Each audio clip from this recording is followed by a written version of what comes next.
Bienvenue sur Love Story pour les somnambules. Ce soir, notre histoire t'emmène à nouveau à Morrow Valley. Une terre rude, brûlée par le feu et la honte, où deux êtres apprennent à se retrouver sans se fuir. Lui, c'est Caleb Blackridge, un homme taiseux, forgé par la poussière et le silence. Elle, c'est Abigail Miller, une femme libre, autrefois brisée, qui cherche encore un endroit où respirer. Ils ont connu la peur, le jugement, la perte. Mais parfois, l'amour renaît justement là où tout semblait fini. Ce n'est pas une histoire de miracle. C'est une histoire de seconde chance. Alors respire.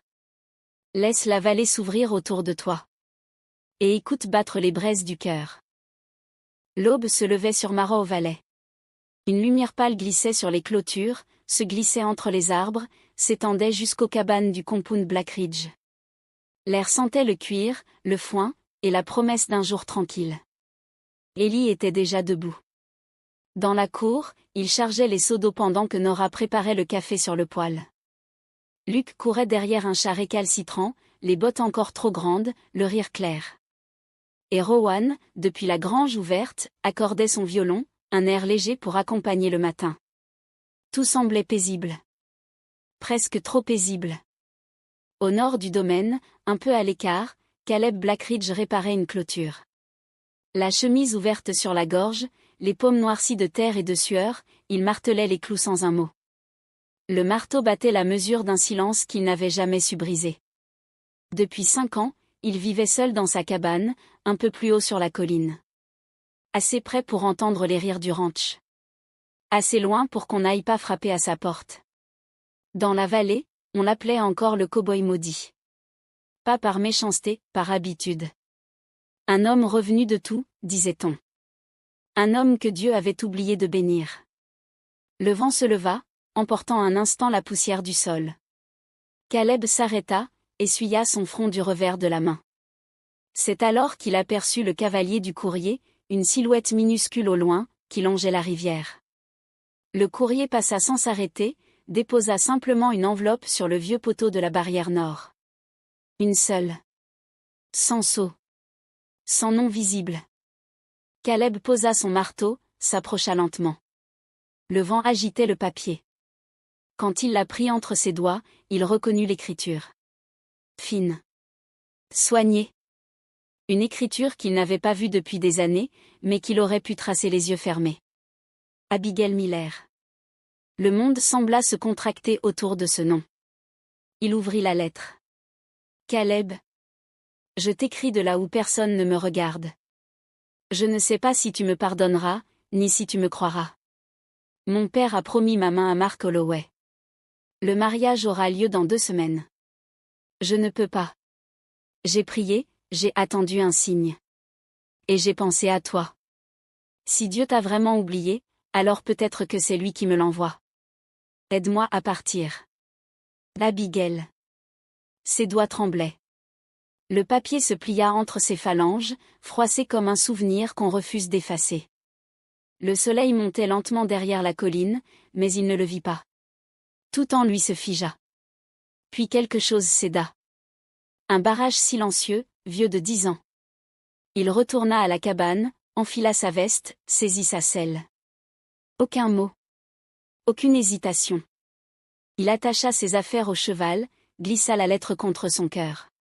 Le vent s'était levé, traînant derrière lui l'odeur de fer et de pluie. Caleb glissa la lettre d'Abigail dans sa poche, contre son cœur. Il aurait voulu lui répondre. Lui dire qu'il n'avait jamais cessé d'attendre ce signe, que chaque jour passé ici n'était qu'un exil. Mais les mots ne servaient plus à rien. Elle avait appelé. Et lui, enfin, allait répondre. Quand il passa devant la maison principale, Nora leva les yeux depuis la fenêtre. Elle vit la détermination dans son regard. Elle comprit sans poser de questions.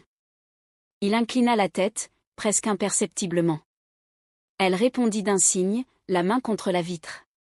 Le cheval partit au trot, soulevant la poussière du chemin. Le vent emporta le bruit des sabots jusqu'à la rivière. Et bientôt, il ne resta que le murmure du violon de Rowan, léger, obstiné, qui semblait dire « Certains départs ne sont pas une fuite. Ce sont des retours. » La nuit tombait sur les collines de Dry Creek quand Caleb aperçut la lumière du presbytère au loin. Une lumière vacillante, blafarde, pareille à un dernier souffle. Le vent portait l'odeur de la pluie, mêlée à celle, plus lourde, du bois brûlé. Il n'était pas revenu ici depuis 10 ans. Chaque pas de son cheval sur le chemin ravivait un souvenir, la cloche du dimanche, les sermons du pasteur Miller, les rires étouffés derrière le mur nord de l'église, et ce regard, celui d'Abigail, qui le suivait encore à travers les années. Il attacha sa monture à l'ombre d'un orme. Aucun bruit, sinon celui du vent. Puis il vit la porte du presbytère entr'ouverte. Et sur le sol de terre battue gisait une silhouette effondrée. Abigail. Ses vêtements déchirés, ses mains couvertes de bleu, la peau blême sous la lune. Il crut d'abord qu'elle ne respirait plus. Puis ses doigts frémirent, cherchant l'air. Abigail. Il tomba à genoux, la souleva dans ses bras. Son corps tremblait, à peine conscient. Elle murmura quelque chose d'inaudible, son nom, peut-être, ou une prière. Il la serra contre lui. Son cœur battait fort, irrégulier. Il se releva, chancela sous le poids mêlé de la peur et de la rage, et la hissa sur le cheval. La pluie commençait à tomber quand il prit la route du retour. Le tonnerre grondait au-dessus de la vallée, comme pour couvrir leurs pas. Dans la cabane, le feu mit du temps à prendre.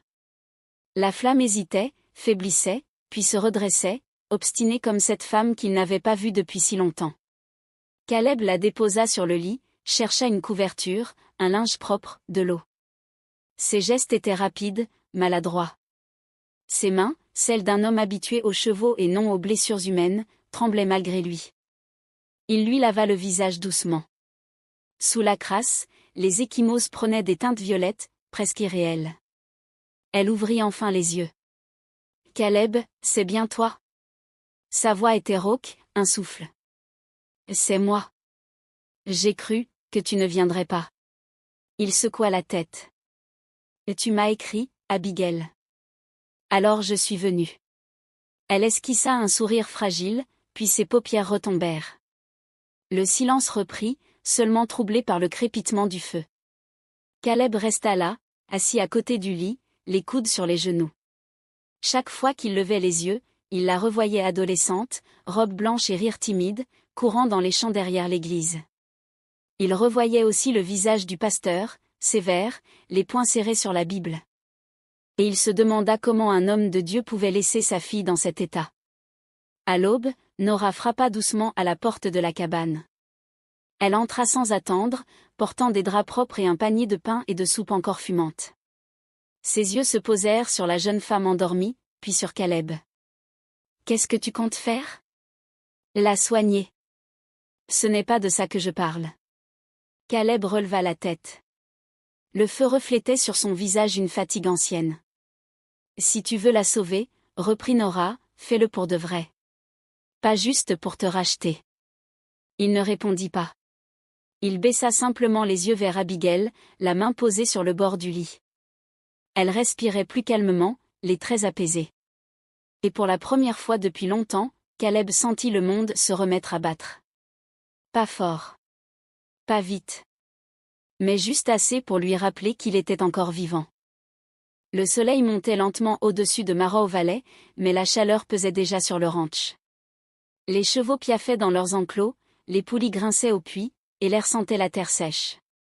Sous la grange, Ellie Blackridge essuyait ses mains sur un torchon, les sourcils froncés. Depuis l'aube, le silence de son frère le travaillait. Il avait appris que Caleb n'était pas seul dans sa cabane et que la jeune femme qu'il cachait là n'était autre qu'Abigail Miller, la fille du pasteur. Le bruit des rumeurs courait déjà dans la vallée. Et les rumeurs, ici, allaient plus vite que le vent. Caleb, lui, empilait du foin, le dos tourné, ignorant volontairement le regard qu'il sentait peser derrière lui. Ellie finit par parler, sans élever la voix. « Tu comptes me dire depuis quand tu héberges la fille du pasteur sous mon toit ?» Caleb se figea, sans se retourner. « C'est pas ton toit, Ellie. C'est le nôtre. Tu sais très bien ce que je veux dire. » Il lança un ballot de foin, le fit tomber avec un bruit sourd. « T'étais au courant que tout le comté parle déjà ? » Qu'ils parlent. Je les entends plus depuis longtemps. Les bien moi si. Et ce que j'entends, c'est que le pasteur Miller veut ta peau. Caleb ricana. Qu'il essaie. Élie s'approcha, les poings serrés. Tu joues avec le feu, Caleb. Je suis né dedans. Le ton claqua entre eux. La lumière filtrait à travers les lattes du toit, dessinant des raies d'or sur la poussière suspendue. Tu sais ce qu'ils vont dire, reprit Élie. Ils disent déjà tout. Ils vont dire que tu l'as ramené pour te venger. Que tu veux humilier le pasteur. Et toi, tu le crois? Je crois surtout que tu sais pas pourquoi tu l'as fait. Caleb se retourna brusquement. Ses yeux, sombres, fixèrent ceux de son frère. Je l'ai trouvée à moitié morte sur la route. J'allais pas la laisser là. Et tu penses qu'en la ramenant ici, tu lui rends service? J'ai fait ce que j'avais à faire. Comme toujours. Tu fonces, tu casses, tu ramasses les morceaux, et tu recommences. Un silence. Les chevaux remuèrent dans les stalles. Élie baissa un peu la voix. C'est pas contre toi, Caleb. C'est contre tout ce qu'on traîne derrière nous. Le mot derrière sembla résonner étrangement. Caleb eut un rire amer. Tu veux dire lui? Je voulais pas. Si. Tu voulais. Il jeta le marteau sur le sol. Tu crois encore que c'était moi le monstre? Non, dit Élie, la voix plus basse. Mais t'as son ombre dans les yeux. Le silence retomba. Leur père s'interposa entre eux sans qu'aucun des deux ne le prononce. Un homme de Dieu, disait-il. Un homme qui priait fort et frappait plus fort encore. Élie fit un pas en arrière, le souffle court. Il t'aimait à sa manière. Caleb éclata d'un rire sec. Oui. À coups de ceinture. Les mots claquèrent comme un fouet. Élie recula d'un pas, honteux de ce qu'il venait de réveiller. Caleb, lui, regardait dans le vide. Il m'a toujours dit que j'étais né pour le décevoir. Et toi, t'as cru qu'en te tenant droit, tu lui plairais plus. Arrête. Non. T'as juste trouvé une autre croix à porter. Le ranch, les bêtes, la famille. Pendant que ça brûlait ici, t'as fait semblant de pas voir la fumée. La voix de Rowan coupa court à la dispute. C'est pas l'heure pour vos fantômes. Elle venait d'apparaître dans l'ouverture de la grange, les mains pleines de linge, le regard clair. On a déjà assez d'ombre dans cette maison, dit-elle. Inutile d'en rajouter. Élie détourna les yeux. Caleb passa une main sur son visage, épuisé. Rowan posa le panier à terre. Vous voulez savoir ce qu'il y a de pire que ce qu'il nous a fait? Quoi? Demanda Élie. C'est que vous continuez à parler comme lui. Elle fit volte-face, sortit sans attendre de réponse. Le silence revint, seulement troublé par le bruit des chevaux. Près de la porte, une petite silhouette les observait depuis un moment. Luc. Les bras serrés autour d'un seau d'eau trop lourd pour lui. Il n'avait pas compris les mots, mais il avait compris les voix. Élie s'approcha, s'accroupit. Tu devrais pas être là, Ti. Luc hocha la tête, sans répondre. Il regarda tour à tour son père et son oncle, puis dit doucement. Il reviendra pas, hein? Élie secoua la tête. Non, mon grand. Il reviendra plus, papy. Mais dans la grange, l'air vibrait encore du poids des choses qu'on ne dit jamais à voix haute. La chaleur du jour s'était adoucie.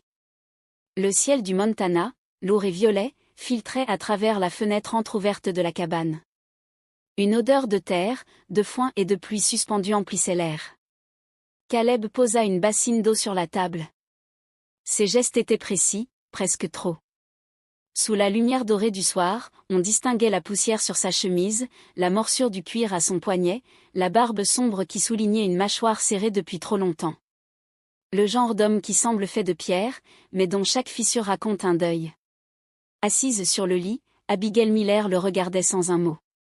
Sa peau, autrefois claire, portait les marques violacées de ce qu'elle avait traversé. Ses cheveux blonds ternis par la boue et la route s'accrochaient en mèches fines à ses tempes.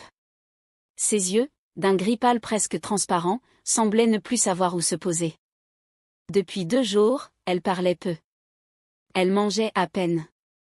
Mais ce soir-là, sa voix, rauque et voilée, fendit enfin le silence. « Tu veux savoir pourquoi » Caleb releva les yeux, surpris. « Pourquoi quoi » Pourquoi ils m'ont laissé là? Il hésita. Puis hocha lentement la tête. Abigail inspira, le souffle tremblant. Mon père voulait que j'épouse Mark Holloway. Les mots tombaient comme des pierres. Il disait que c'était la volonté de Dieu. Que ça mettrait fin aux querelles entre nos familles. Et toi, demanda Caleb d'une voix basse. J'ai dit non. Un rire lui échappa aussitôt avalé par une grimace de douleur. Le pasteur Miller ne supporte pas le non. Il a dit que j'étais la tentation du diable, que le Seigneur me punirait si lui ne le faisait pas. Caleb détourna le regard. Il connaissait ce ton-là. Ces prières qui blessent plus qu'elles ne sauvent. Ils t'ont battu? Non. Pas lui. Pas au début. Il priait. Il m'enfermait. Il attendait que je cède. Sa voix se brisa. Quand j'ai refusé encore, il a demandé à Mark de me remettre sur le droit chemin. Caleb ne bougea pas. Il avait posé le linge dans l'eau, puis le pressa doucement. Le son de l'eau qui s'écoule remplit la pièce comme une prière sans mots. Ils m'ont emmené près du vieux pont, continua-t-elle. Ils ont dit que si je voulais vivre, je devais prier pour leur pardon. Puis ils sont partis. Un silence. Seul le vent fit grincer les planches. Caleb serra la mâchoire, posa la bassine, puis s'agenouilla près du lit. Il effleura le linge sur les mains d'Abigail, sans la regarder. Ses gestes étaient lents, presque tendres. « Ils ont cru que tu mourrais, dit-il enfin. Peut-être qu'ils le voulaient. » Elle leva les yeux. La lumière du feu reflétait sur ses iris gris un éclat d'acier et de larmes retenues. « Pourquoi t'as fait ça, Caleb? Pourquoi m'avoir ramené ?» Il répondit, sans détour. « Parce que personne d'autre l'aurait fait. » Elle eut un sourire tremblé. « J'ai prié pour qu'on m'oublie. » Et t'as pas été exaucé. Un éclat silencieux passa entre eux. Ni pitié ni désir. Juste deux âmes cabossées qui se reconnaissaient. La porte claqua sous un coup de vent. La lampe vacilla. Dehors, on entendait Rowan appeler Luke, et la voix de Nora qui refermait les volets de la maison principale. Le ranch respirait, paisible et indifférent à ce drame qui l'abritait. Abigail se redressa, la couverture sur les épaules. « Tu crois encore à Dieu ?» demanda-t-elle. « Non. Pas au sien, en tout cas. »« Des au tien ?»« Je sais pas. Peut-être qu'il a arrêté d'écouter. Ou peut-être qu'il t'attend encore. » Le feu de la lampe projeta leurs ombres côte à côte sur le mur. Leurs profils se mêlaient dans la lumière, le sien fort et abîmé, le sien doux mais marqué. Dehors, le ciel virait au cuivre, les montagnes semblaient s'assoupir. Un peu plus loin, Nora et Rowan observaient la cabane, la lanterne à la main. « Il l'aime encore, » dit Rowan.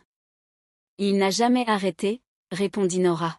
« Tu crois que c'est une bonne chose ? » « Non.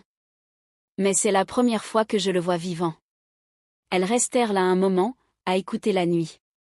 Quand Nora rejoignit Ellie sur le perron, sa voix était calme, mais son regard disait ce qu'elle n'osait nommer. « Elle va rester, dit-elle. » Ellie hocha la tête. « Et lui ? » Lui aussi. Mais plus le même. Le vent tourna, soulevant la poussière dorée du sol. La paix du ranch n'était qu'une parenthèse. Mais pour la première fois, Caleb et Abigail respiraient dans le même silence. La nuit s'était abattue sur Marrow Valley, dense et chaude, sans un souffle de vent. La cabane du nord baignait dans la pénombre, seule la lampe à huile, posée sur la table, jetait un halo doré autour du lit. Abigail ne dormait pas. Caleb s'était assoupi près du feu, la tête penchée, la chemise entr'ouverte, les coudes sur les genoux. Le craquement régulier du bois accompagnait sa respiration lente. Elle le regarda un instant, sans oser bouger. Il avait l'air en paix, presque doux. Et c'était peut-être cela qui lui faisait le plus peur. Elle se redressa lentement, les couvertures glissant le long de ses bras. Ses doigts touchaient les draps rêches, le bois, la table, tout ce qui n'était pas l'église, pas la maison du pasteur et pour la première fois depuis des années, elle n'était pas enfermée. Mais la liberté avait un goût étrange, amer et tremblant. Sur la table, un vieux carnet traînait, ouvert sur des pages blanches. Elle y aperçut un crayon mal taillé. Sans vraiment réfléchir, elle écrivit. Les lettres étaient maladroites, hachées, mais la main ne tremblait plus. Là, ma sœur. J'ai prié pour qu'on m'oublie, mais le Seigneur m'a ramené à la poussière. J'ai cru mourir, et pourtant je respire encore. Il est là, celui que j'avais laissé dans mes prières. Il n'a pas changé. Il regarde toujours comme si le monde pesait sur ses épaules. Peut-être qu'il est venu me sauver. Peut-être qu'il est venu se punir. Je ne sais pas lequel de nous deux aura la force de guérir. Elle referma le carnet, le reposa exactement là où elle l'avait trouvé. Ses doigts effleurèrent le bord de la table, puis elle leva les yeux vers Caleb. Il dormait toujours. Une mèche de cheveux tombait sur son front, et la lueur du feu soulignait les cicatrices qu'il ne prenait plus la peine de cacher. Elle se demanda depuis quand il vivait ainsi, seul, en guerre avec le silence. Puis, sans savoir pourquoi, elle murmura une prière. Pas pour elle. Pas pour lui. Pour la paix, simplement. Une paix qu'elle ne croyait plus mériter. Le feu s'affaiblit. Dehors, un coyote hurla dans la vallée. Abigail ferma les yeux, les mains jointes sur sa poitrine. Pour la première fois depuis longtemps, elle ne pria pas pour être pardonnée, elle pria pour apprendre à rester vivante. Les matins dans la vallée avaient quelque chose d'immuable. Le vent se levait toujours du même côté, portant la poussière vers les champs, et les gens se levaient avec lui, le dos déjà plié par la journée à venir. Mais cette semaine-là, les regards avaient changé. À la poste, à l'épicerie, sur le perron de l'église, on chuchotait. Toujours les mêmes mots, dans les mêmes bouches. Le maudit a ramené la fille du pasteur. Et soudain, Mara Valley tout entière se sentit concernée. Les chapeaux se baissaient quand un Black Ridge passait. Les poignées de main devinrent plus rapides, les sourires plus forcés. Même les enfants, d'ordinaire rieurs, se taisaient quand Rowan entrait au magasin. Elle en revint le visage rouge, les yeux pleins de colère. Ils disent qu'elle l'a ensorcelée, cracha-t-elle à Nora. Qu'ils parlent. Le vent emportera leurs prières comme il emporte leurs mensonges. T'es pas fatiguée d'être la sainte du coin, toi? Nora sourit, fatiguée justement. Si. Mais quelqu'un doit bien l'être un peu. Dans la cour, Ellie réparait une roue de chariot. Le bruit du marteau couvrait à peine le grondement de son inquiétude. Il savait que les rumeurs pouvaient détruire un non plus sûrement qu'un incendie. On a traversé pire, dit Nora, venue lui tendre un verre d'eau. Peut-être. Mais on avait moins à perdre. Ou plus à défendre. Leurs regards se croisèrent, ni peur ni reproche, juste la conscience que la paix n'était jamais gratuite. Au même moment, Caleb travaillait au nord. Le soleil cognait sur son dos, et la poussière lui collait à la peau. Il ne parlait à personne. Depuis le retour d'Abigail, il se tenait plus loin encore du reste du ranch, comme si le monde entier devait être tenu à distance. Quand Rowan arriva avec un panier de linge propre, il ne leva même pas la tête. « T'as entendu ce qu'il raconte » lança-t-elle. Pas envie d'entendre. Ils disent qu'elle mérite ce qui lui est arrivé. Qu'ils aillent au diable. Tu pourrais leur dire en face. Il planta sa fourche dans la terre, s'essuya le front. Tu crois que ça changerait quoi? Rien. Mais au moins, ça te ferait du bien. Elle le fixa, bras croisés, implacable. On a laissé dire trop longtemps, Caleb. À force, le silence finit par leur donner raison. Il soutint son regard, sans répondre. Elle haussa les épaules et partit, furieuse. Quand elle eut disparu, Caleb murmura. C'est pas eux que j'essaie de faire taire. C'est lui. Le soir, le vent changea de direction. Un cheval monta la colline dans un nuage de poussière. Le chien aboya, puis se tut. Ellie sortit de la grange, la main sur le marteau qu'il gardait toujours à la ceinture. Un cavalier approchait lentement. Grand, manteau sombre, visage fermé, mais calme. Quand il s'arrêta, la lumière du feu éclaira son regard gris. « Bonsoir, Black Ridge. » Ellie se redressa. « Holloway. » Le silence tomba aussitôt. Même le vent sembla retenir son souffle. Kololowe descendit de cheval, ôta son chapeau. Je suis pas venu chercher les ennuis. Élie le jaugea. Alors t'as pris le mauvais chemin. Peut-être. Mais j'avais besoin de te parler. À quelques pas de là, Nora sortit sur le perron, lanterne à la main. Sa lumière glissa sur les deux hommes, comme pour s'assurer qu'ils restaient de ce monde. Cole fit un pas vers le feu. Je sais ce qu'on raconte. Que ton frère a ramené la fille du pasteur Miller.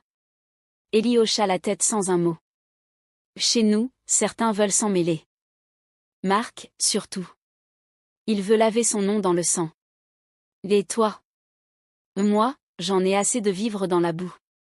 Il releva les yeux vers Élie, grave. On n'est pas nos pères. Vous le savez aussi bien que moi. Élie hésita, puis acquiesça. Tu crois vraiment qu'on peut faire autrement?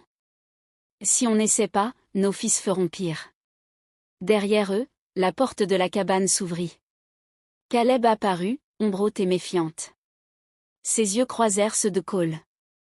Deux visages marqués par le même poids, la même lassitude. Cole eut un bref hochement de tête. Dis à ton frère que j'y suis pas venu pour la guerre. Pas cette fois. Caleb resta muet. Cole ajouta, en remontant sur son cheval.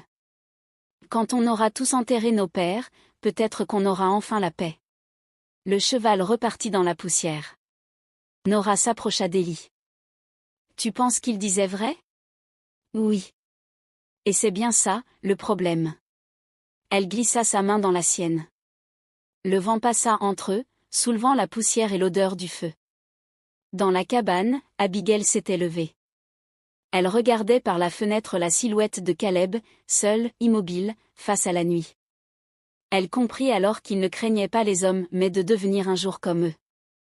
La nuit tomba d'un coup, un de ces silences lourds où le vent lui-même semble craindre de passer. Dans la cabane du nord, Caleb rangeait ses outils sans vraiment les voir. Le feu brûlait encore faiblement dans la cheminée, projetant des ombres fauves sur le bois. Sous le plancher, une latte mal fixée grinça sous ses bottes. Il se baissa, tira dessus, et trouva une vieille malle poussiéreuse qu'il n'avait jamais ouverte. Le couvercle céda dans un soupir, libérant une odeur de cuir et de temps passé. À l'intérieur, une montre brisée, une bible écornée, et une enveloppe jaunie. Sur le papier, un nom, écrit d'une main ferme, Caleb. Il resta un moment immobile, le regard fixé sur les lettres, comme si le simple fait de les lire faisait remonter la colère à la surface. Puis il ouvrit. Les mots étaient tracés d'une écriture sèche, droite, sans affection. Caleb. Tu étais ma colère.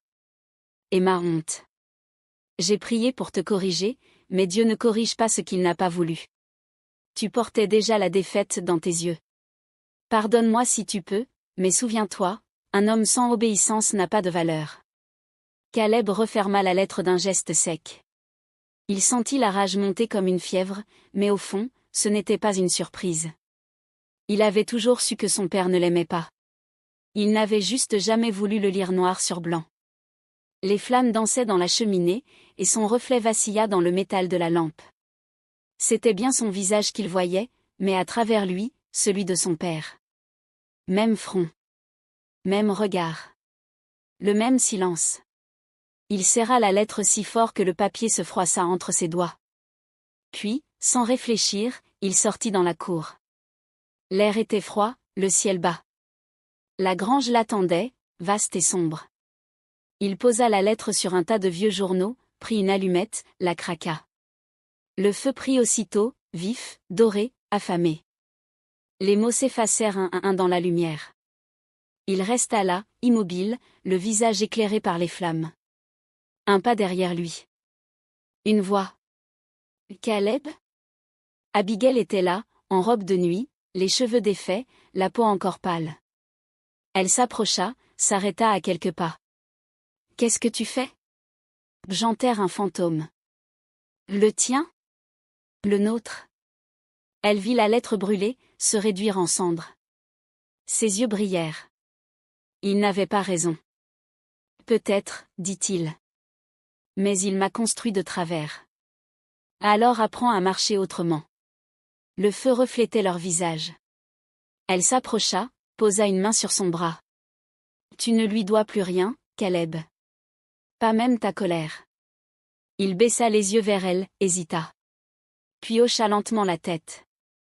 Pendant ce temps, dans la maison principale, Ellie noircissait des lignes dans le vieux registre du ranch. La lampe vacillait sur la table. Il notait les naissances, les ventes, les dettes, puis, sans vraiment s'en rendre compte, il écrivit un mot dans la marge. Père. Il resta longtemps à fixer ces 5 lettres. Le papier gondola sous la goutte d'encre. Il posa sa plume, soupira. On paye toujours les fautes des pères, murmura-t-il. D'une façon ou d'une autre. Nora, qui rangeait derrière lui, leva la tête. Alors il faudra apprendre à ne pas transmettre les nôtres. Il hocha lentement la tête, le regard perdu dans la flamme. Dans la grange, le feu s'était éteint. Il ne restait qu'un tas de cendres noires, encore tièdes. Abigail, seule à présent, s'agenouilla. Elle écarta doucement la poussière. Un morceau de papier, presque intact, subsistait. Une seule ligne lisible. Fils. Elle le prit entre ses doigts, souffla dessus. Puis le glissa dans sa paume et le serra fort, comme une promesse. Dehors, la lune se levait. Dans la maison, Nora s'était approchée de la fenêtre. Elle regardait la fumée se mêler à la brume. Ellie la rejoignit, silencieux. Il brûle encore des vieilleries? Oui. Et toi, tu pries pourquoi? Pour qu'il n'en reste rien le plus rapidement possible. Elle posa sa tête contre son épaule. Le vent souleva la cendre du nord, l'emporta au-dessus du ranch. Nora murmura alors. Chaque frère devra brûler quelque chose. Ellie hocha la tête, les yeux perdus dans la nuit. Oui. Et je crois que son tour vient juste de commencer. La pluie était tombée sans prévenir, drue, verticale, presque rageuse. Le ciel avait viré au gris de cendre, avalant les collines de Marrow Valley comme si la vallée tout entière devait être lavée de quelque chose. Dans la cabane du nord, Abigail rangeait ses maigres affaires avec des gestes précipités. Ses doigts tremblaient, pas de froid, mais d'une peur ancienne, celle qui revient quand on commence à croire qu'on pourrait, peut-être, être heureuse. Sur la table, une feuille de papier humide d'avoir été relue trop souvent. Quelques mots tracés à la hâte. Merci pour la bonté. Pardonnez-moi de troubler votre paix. Elle la replia, la posa bien en évidence. Puis elle enfila son manteau, serra la poignée, et ouvrit la porte sur la pluie battante. Dehors, la terre était déjà boue. Ses bottines s'enfonçaient, sa robe se collait à sa peau. Chaque pas la tirait un peu plus loin du feu, du regard de Caleb, de cette paix qu'elle ne se croyait pas digne d'avoir. Elle pensait aux mots du pasteur, à la honte, au nom qu'elle portait comme une croix. Peut-être qu'en partant, elle les sauverait tous. Peut-être que la douleur qu'elle emportait avec elle suffirait pour payer sa dette. Quand Caleb entra dans la cabane, la pluie frappait déjà contre les vitres. Il sentit l'absence avant de voir la lettre. Elle était là, sur la table, mouillée, froissée, comme si elle avait voulu s'enfuir elle aussi. Il lut, une fois. Puis encore. Et le papier se déchira dans sa main. Il n'eut pas besoin de réfléchir. La pluie lui fouettait déjà le visage quand il franchit la porte. Il la trouva sur le chemin du sud, à genoux dans la boue, la tête baissée, trempée jusqu'aux os. Elle ne pleurait pas. Elle priait. Caleb s'approcha, lentement. Abigail. Elle sursauta, tenta de se lever, mais ses jambes cédèrent. Laisse-moi, murmura-t-elle. Non. Tu comprends pas. Je leur fais du mal en restant. T'as pas ce pouvoir-là. Elle leva la tête. La pluie ruisselait sur son visage, lavant la poussière, les cicatrices, les restes du passé. Tu n'as pas le droit de choisir pour moi. Non. Mais t'as plus besoin d'obéir à personne. Elle chercha son regard, comme si elle y cherchait une vérité plus grande que les sermons. Alors dis-moi, Caleb, dis-moi comment on désapprend la peur. Il ne répondit pas tout de suite. Il s'agenouilla dans la boue à côté d'elle, prit sa main, la serra fort. On n'oublie jamais vraiment. Alors? On apprend à respirer à côté. Le tonnerre éclata derrière eux, secouant la terre. Ils restèrent là, un long moment, sous la pluie battante, le monde réduit à leur souffle mêlé. Quand ils rentrèrent enfin, trempés, glacés, le feu dans la cabane brûlait faiblement. Caleb retira sa veste, la lui passa sur les épaules. Elle grelottait, les cheveux collés au visage, la robe collée à la peau. « Assieds-toi, dit-il. Tu vas tomber malade. »« Je suis déjà malade. » Elle eut un petit rire, brisé. Il s'assit à côté d'elle, à distance. Le feu crépitait doucement, projetant sur leur visage une lumière d'ambre et d'eau. Un silence. Pas celui de la peur. Un silence neuf, plein d'air et de choses possibles. « Tu crois, murmura-t-elle, qu'on peut vraiment recommencer ? » « Non. »« Alors pourquoi t'es venu me chercher une fois de plus ? » ?»« Parce que je t'ai jamais oublié. Et que j'y en avais marre de me mentir. » Elle resta immobile un instant, les yeux noyés dans les siens. Puis, lentement, comme on s'approche d'une flamme qu'on ne veut pas éteindre, elle posa une main sur sa joue. Caleb ne bougea pas. Son souffle trembla, son regard glissa vers le sol, puis revint à elle. Abigail franchit le dernier pas. Ses bras glissèrent autour de lui, sans hâte, sans peur. Il resta raide d'abord, un homme qui ne sait plus comment on se laisse tenir, puis il céda, doucement. Ses mains trouvèrent place dans son dos, sur la couverture qu'elle serrait encore contre elle. Aucun mot, aucune prière. Juste ce contact, simple, entier. Un cœur contre un autre, et le monde qui, pour une fois, ne demandait rien. La pluie s'apaisa. Le feu reprit. Et dans la cabane du Nord, un souffle nouveau s'installa, celui du pardon, discret et vivant, qui ne disait pas encore son nom. Dans la maison principale, Rowan rangeait les papiers du bureau familial, un de ces soirs où l'on cherche à dompter l'inquiétude par l'ordre. Le vieux meuble, massif, grinçait à chaque tiroir. Elle n'y avait pas touché depuis la mort de leur père. Ses doigts effleurèrent une poignée rouillée, et le tiroir céda d'un coup, libérant une boîte en fer. Le couvercle s'ouvrit sur une odeur de poussière et d'encre séchée. Dedans, des enveloppes jaunies, ficelées ensemble par une corde usée. L'écriture nerveuse, reconnaissable entre toutes, appartenait à Caleb. Chaque pli portait un nom, Abigail. Rowan resta un moment immobile. Ses doigts tremblaient légèrement lorsqu'elle en prit une. Le papier craqua sous la pression, comme s'il attendait depuis des années qu'on le réveille. Elle lut les premières lignes et sentit une brûlure monter dans sa gorge. « J'écris parce que je n'ai plus de voix. Le ranch m'étouffe, le ciel m'écrase, et ton nom me poursuit jusque dans la poussière. Si Dieu existe, il doit rire de moi. J'essaie de t'oublier, mais chaque matin, je t'entends encore respirer dans le vent. » Elle referma la lettre, bouleversée. Un bruit derrière elle, Nora venait d'entrer, une lampe à la main. « Tu travailles encore ? » ?»« Non. Je fouille. » »« Dans les fantômes de cette famille ? » Rowan esquissa un sourire fatigué. « Ils sont tenaces, ces fichus fantômes. » Elle lui tendit la boîte. Nora l'ouvrit, lut les noms, comprit aussitôt. « Il ne les a jamais envoyés ? » ?»« Non. Et je crois qu'il n'a jamais pu. » Un silence. La pluie s'était remise à tomber, fine et régulière, comme une respiration. « On ne peut pas les garder pour nous, » murmura Rowan. « Tu veux les lui montrer ? » ?»« Non. Je veux les montrer à Abigail, cette fille a besoin de savoir à quel point mon frère l'aime. » La cabane du Nord baignait dans la lumière du feu. Abigail, assise sur le lit, feuilletait un vieux recueil de psaumes que Caleb lui avait apporté plus tôt dans la journée. Quand on frappa à la porte, elle leva la tête, un peu surprise.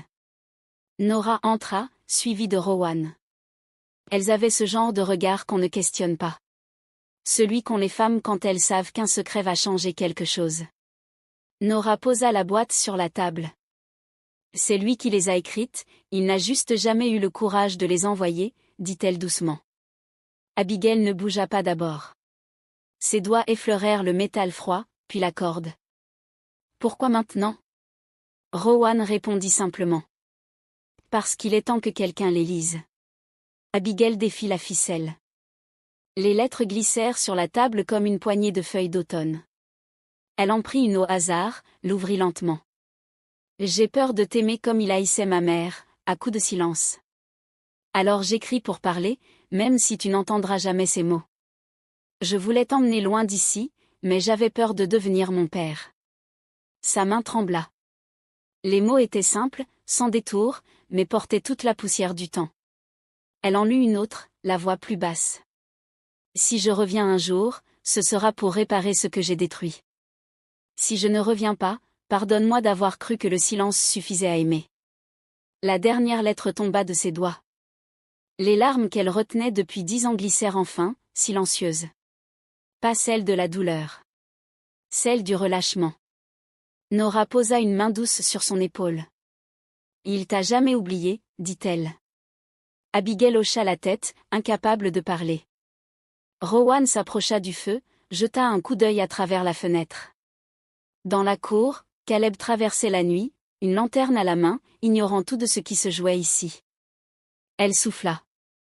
On devrait lui dire, Nora. Non, répondit-elle. Pas encore. Il faut qu'elle finisse de lire d'abord. Plus tard, seule, Abigail resta devant le feu, les lettres étalées sur la table. Elle en relut certaines, d'autres à moitié déchirées par le temps. Puis elle murmura, à voix basse, comme une réponse venue trop tard. J'ai attendu, Caleb. Pas ton pardon. Juste ton retour, mon amour. Le feu se reflétait dans ses yeux, chauds et dorés. Et dans le silence du ranch, entre deux crépitements, on aurait presque cru entendre les cendres chuchoter. Le feu baissait dans la cabane. La pluie s'était arrêtée, ne laissant que le craquement régulier du bois et le souffle du vent sous la porte. Abigail referma la dernière lettre. Ses doigts tremblaient un peu. Sur la table, les mots de Caleb s'étalaient comme un secret trop ancien pour rester caché. Si je reviens un jour, ce sera pour réparer ce que j'ai détruit. Elle relut la phrase, le cœur serré. Puis, d'un geste rapide, elle rangea les lettres dans la boîte. Juste à temps. La poignée tourna. Caleb entra, la veste humide, le chapeau encore couvert de poussière. Il s'arrêta en la voyant. T'es encore debout ? J'arrivais pas à dormir, répondit-elle en refermant la boîte d'un geste naturel. Il haussa un sourcil. Tu lisais quoi ? Rien d'important. Des psaumes. Le silence qui suivit pesa un instant. Il s'approcha du feu, tendit les mains vers les braises. La lumière soulignait les angles de son visage, la barbe sombre, les rides fines au coin de ses yeux. Un homme fatigué, mais vivant. Abigail fit quelques pas vers lui. Le feu réchauffait l'air, l'odeur du cuir et de la pluie montait autour d'eux. Elle posa une main sur son bras, un contact simple, presque accidentel. Tu trembles, dit-il doucement. Non. C'est juste le froid. Il la regarda un instant, longuement, sans rien dire. Et pour la première fois, elle craignit qu'il voie tout ce qu'elle savait maintenant. Elle força un sourire. Tu devrais te reposer. Toi aussi. Il posa une main sur son épaule. Un geste bref, pudique, mais plein de ce qu'il ne disait pas. Puis il se détourna, ajouta un peu de bois au feu. Abigail, le souffle court, glissa discrètement la boîte sous la couverture pliée au bord du lit. Les flammes montèrent, éclairant leur visage. Ils ne parlaient plus, mais quelque chose avait changé, un fil invisible entre ce qu'elle savait et ce qu'il ignorait encore. Les lanternes pendaient du vieux chêne jusqu'à la grange neuve. La cour, encore humide de la pluie, respirait cette odeur de terre fraîche, de foin sec et de pain chaud. Nora avait eu l'idée de remettre un peu de musique dans la poussière.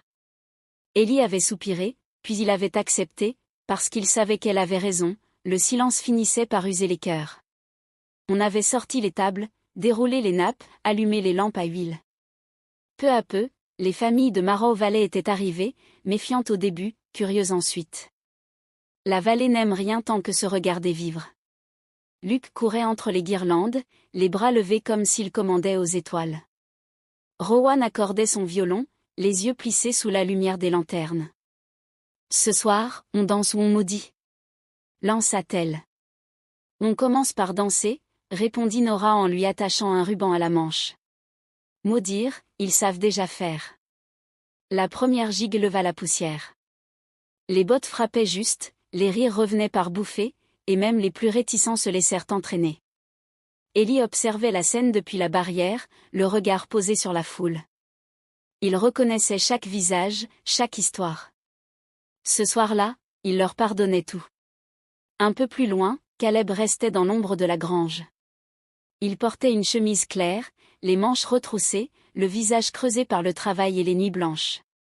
Ses mains dans les poches, il regardait sans bouger, comme un homme qui a appris à se tenir à distance pour ne plus blesser. Puis la musique se tut. Les conversations se figèrent. Au bout de l'allée, Abigail apparut.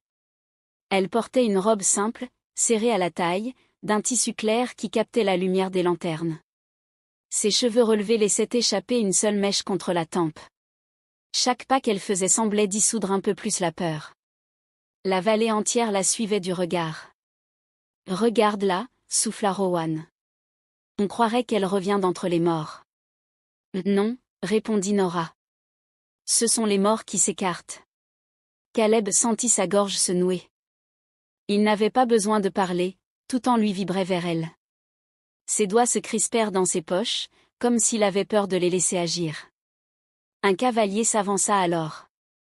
Cole Holloway. Il ôta son chapeau et s'inclina, poli, mesuré. « Bonsoir, Madame Miller. Vous dansez ?» La phrase résonna dans l'air, suspendue. Abigail sourit doucement, un sourire fragile mais debout. Son regard glissa vers Caleb, et tout devint plus lent autour d'eux. « Pas ce soir » répondit-elle. « Pas encore. » Cole hocha la tête. « Quand ce sera votre heure, je la reconnaîtrai. » La musique reprit, plus lente, plus tendre. Luke arriva près de Caleb, essoufflé. « Oncle, viens. » Rowan dit que sans toi le bal n'est pas un bal. Caleb esquissa un sourire. « Ta tante s'en remettra. »« Peut-être, mais elle t'attend, » insista le petit. Il leva les yeux. Abigail n'avait pas bougé. Elle l'attendait vraiment, cette fois. Caleb avança. Ses pas étaient lourds, prudents, comme s'il marchait sur une terre qu'il avait labourée trop longtemps. Lorsqu'il arriva près d'elle, il tendit la main. Elle la prit sans hésiter. Rowan comprit et fit glisser l'archet sur une valse ancienne. Les deux corps se mirent à bouger, maladroits d'abord, puis justes. Ils ne cherchaient pas la beauté, seulement l'équilibre. Deux êtres qui apprenaient à tenir debout ensemble. Autour d'eux, la vallée s'était tue. Ellie rejoignit Nora, leurs épaules se frôlèrent. « On dirait qu'on respire, ce soir, » dit-il. « Oui » répondit-elle doucement. « Garde ce souvenir pour les mauvais matins. » Cole observait la scène, immobile, les bras croisés. Quand Caleb leva les yeux, leurs regards se croisèrent. Un signe, simple, silencieux. Cole inclina la tête. De rien, ou bien de tout. La valse prit fin. Caleb garda la main d'Abigail un instant de plus avant de la lâcher. « Ça va » demanda-t-il. « Oui » répondit-elle. « Sa vie. » La musique changea, plus vive, pour détourner les regards. Nora rejoignit Abigail et glissa à son oreille. « Tu as repris ta place. »« Non. »« J'ai pris la mienne » répondit Abigail. « Ce n'est pas la même chose » murmura Nora. « C'est mieux. » Luke tira sur la manche d'Ellie. « On recommencera demain ?» Ellie regarda les lanternes qui s'éteignaient une à une. « Autant de fois qu'il faudra. » Le noir gagna la cour sans l'éteindre. Au loin, Cole remit son chapeau et partit sans un mot. Abigail suivit son ombre du regard, puis revint vers Caleb. Le mouvement était simple, naturel. Une femme qui savait enfin où poser son regard. Quand la dernière note mourut, le silence resta. Pas un vide, non. Un abri. La nuit avait posé sur Marrow Valley un couvercle d'étain. Rien ne bougeait, sinon la respiration lente des chevaux et le battement régulier d'une lanterne contre un pilier. Au loin, un chien aboya, puis plus rien. L'odeur vint avant la lueur. Un souffle âcre, sucré, reconnaissable entre mille, le foin qui prend feu. Ellie se redressa d'un bond, déjà dehors avant d'avoir compris qu'il courait. La fenêtre vibra d'un reflet orange. « Feu », dit-il simplement. La cour s'illumina d'un seul coup. La vieille grange nord crachait des langues de braise comme une bête blessée. Le vent, capricieux, s'était mis du côté des flammes. « À la pompe !» lança Ellie. Rowan, les seaux. Jonah, réveille les voisins. Les toi, demanda Nora. Je compte jusqu'à 10 et je fais un miracle. Les portes claquèrent, les bottes frappèrent le sol. Lucas parut au perron, les yeux écarquillés. Nora le saisit par les épaules et le poussa à l'intérieur, une couverture dans les bras comme un talisman. Caleb jaillit de la cabane du nord, encore à moitié chaussée. La lumière mordait déjà la peau, et la chaleur faisait vibrer l'air. Il pensa d'abord aux chevaux. Puis il la vit, à sa porte, silhouette blanche et pieds nus. « Rentre, Abigail. » Barre la porte. « C'est la grange qui a été reconstruite ?» Une autre, mais je crains que le feu ne se propage. Elle fit un pas vers la cour. Il la retint d'une main. « Rentre, je te dis. » Elle obéit, tremblante, disparaissant derrière le battant. Il s'assura du verrou, puis courut vers la chaîne des seaux. La toiture gémissait déjà. Des étincelles jaillissaient, retombaient en pluie sur les herbes sèches.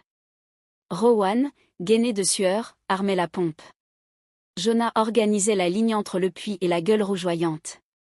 Un galop fendit la nuit. Kololoway surgit du chemin, sauta de selle, attrapa un seau sans un mot et s'inséra dans la chaîne. « Pas nous », lança-t-il fort. « Pas cette fois. » Ellie ne leva pas la tête. « Si t'es là, t'es des nôtres. » Kolo hocha la tête et lança l'eau dans la fournaise comme on répond à une vieille injure. Mais le vent tourna brusquement. La langue orange se coucha, avala la clôture, puis glissa vers le nord la cabane de Caleb, la porte derrière laquelle Abigail comptait les secondes. Caleb sentit la panique lui couper le souffle. « J'y vais, dit-il. »« Tu bouges pas, » répliqua Ellie. « On coupe la coulée ici. Elle est là-haut. Et nous on est là, maintenant. Coupe. » Le regard d'Ellie était ferme, presque paternel. Caleb ravala la rage, saisit une pelle et traça une saignée dans la terre. Rowan lui lança un foulard mouillé. « Couvre-toi, idiot. » La chaleur montait par vagues. Chaque saut semblait inutile, chaque souffle arraché. Le feu avait le rire d'un dieu qui ne pardonne pas. « On évacue le bétail. » rugit Jonah. Les portes latérales cédèrent, libérant un torrent de hennissements et de vapeur. Un mur craqua. La charpente gémit, puis s'effondra d'un côté dans un nuage d'étincelles. « Repliez !» cria Ellie. Derrière la ligne. Ils reculèrent, haletants, les visages noircis. Cole posa un seau, agrippa Caleb par le bras. « Le vent te donnera pas une deuxième chance. Elle est seule, là-haut. Tu veux qu'elle te voie mourir ? Non. Je veux qu'elle me voie revenir. » Cole hocha la tête. « Alors fais le bien. » Ils repartirent à deux, cognant la terre, épaississant la bande noire. Le feu hésita, buta sur la saignée, chercha une autre proie. Dans la cabane, Abigail comptait. 1, 2, 3, comme on s'amarre à soi-même. Le ciel, derrière la vitre, était devenu une forge. La poignée vibra. Elle sursauta. Ce n'était que le vent. Alors elle pria sans mots, avec le corps tout entier. « Tiens », dit une voix derrière la fumée. Caleb entra, couvert de suie, les yeux brillants.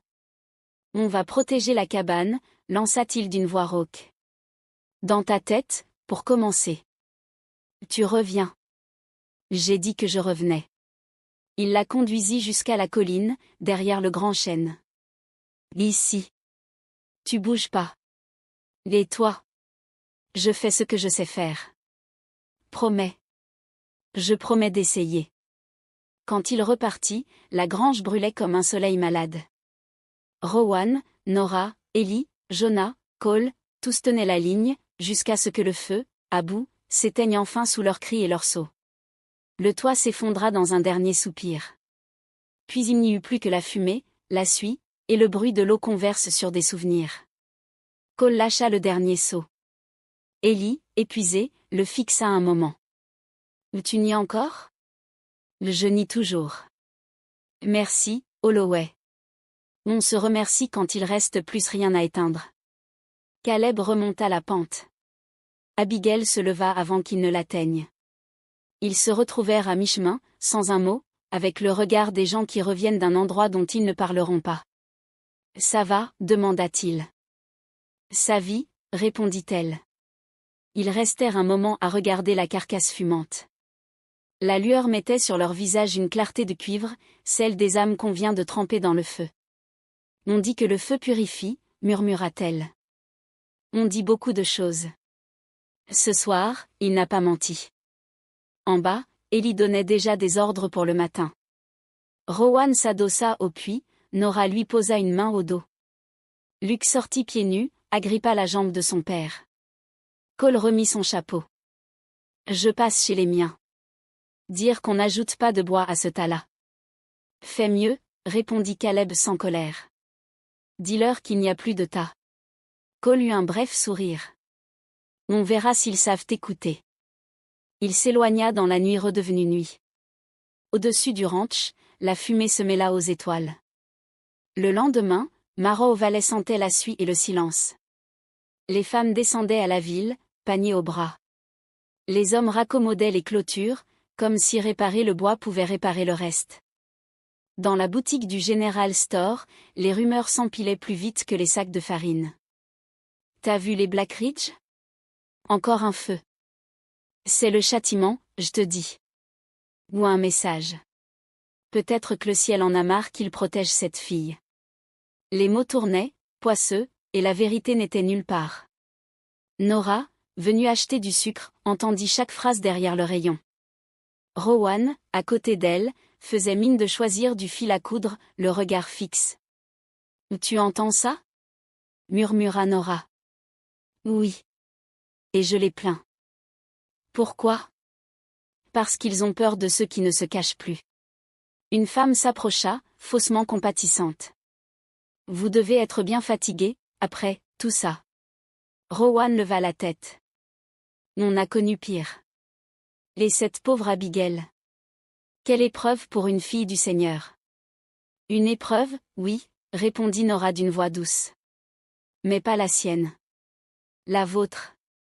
La femme détourna le regard, confuse. Rowan posa le fil sur le comptoir. Vous savez, le feu ne punit pas toujours. Parfois, il éclaire juste ce qui brûlait déjà. Elles payèrent et sortirent. Le vent faisait tourner la poussière sur la route. Nora ajusta son châle. Ils n'oublieront pas, murmura-t-elle. Non. Mais un jour, ils comprendront. Tu crois? Les gens finissent toujours par aimer ce qu'ils ont d'abord jugé. Il faut juste leur laisser le temps de s'habituer à la lumière. Elles reprirent la route du ranch, panier contre le cœur. Au loin, la fumée de la grange se dissipait, fine, presque bleue. Sur la colline, Abigail et Caleb regardaient les hommes reconstruire la clôture. Elle passa sa main dans la sienne, les doigts tachés de suie. « On ne laissera plus rien prendre feu tout seul, dit-il. »« Alors on veillera, » répondit-elle. Et le vent emporta les dernières cendres jusqu'au bord de la vallée, là où les pères n'ont plus de voix. Le ciel était rouge, un rouge de fin du monde, mêlé de braise et de colère. Le vent descendait des collines, charriant l'odeur du foin brûlé et celle, plus âcre encore, de la peur. Caleb avait ramené Abigail à la cabane juste avant que les flammes ne gagnent le champ. D'ici, on entendait encore le souffle du feu, un rugissement sourd, comme un animal blessé qui refusait de mourir. Dans la lumière du brasier, la vallée haletait. Abigail s'était blottie dans un coin, une couverture serrée autour des épaules. Ses yeux fixaient la fenêtre où la grange se consumait, et chaque éclat du feu faisait trembler ses prunelles. Caleb referma la porte d'un geste brusque. Il avait la mâchoire tendue, les mains noircies, le souffle court. La chaleur de la pièce était presque étouffante. « C'est fini, dit-il. Ils ont sauvé les chevaux. » Elle hocha la tête sans répondre. Ses lèvres tremblaient, mais ce n'était plus de peur. Le feu jetait sur les murs des ombres mouvantes, vivantes. Abigail leva les yeux vers lui. C'était eux? Les Holloway? Non. Alors qui?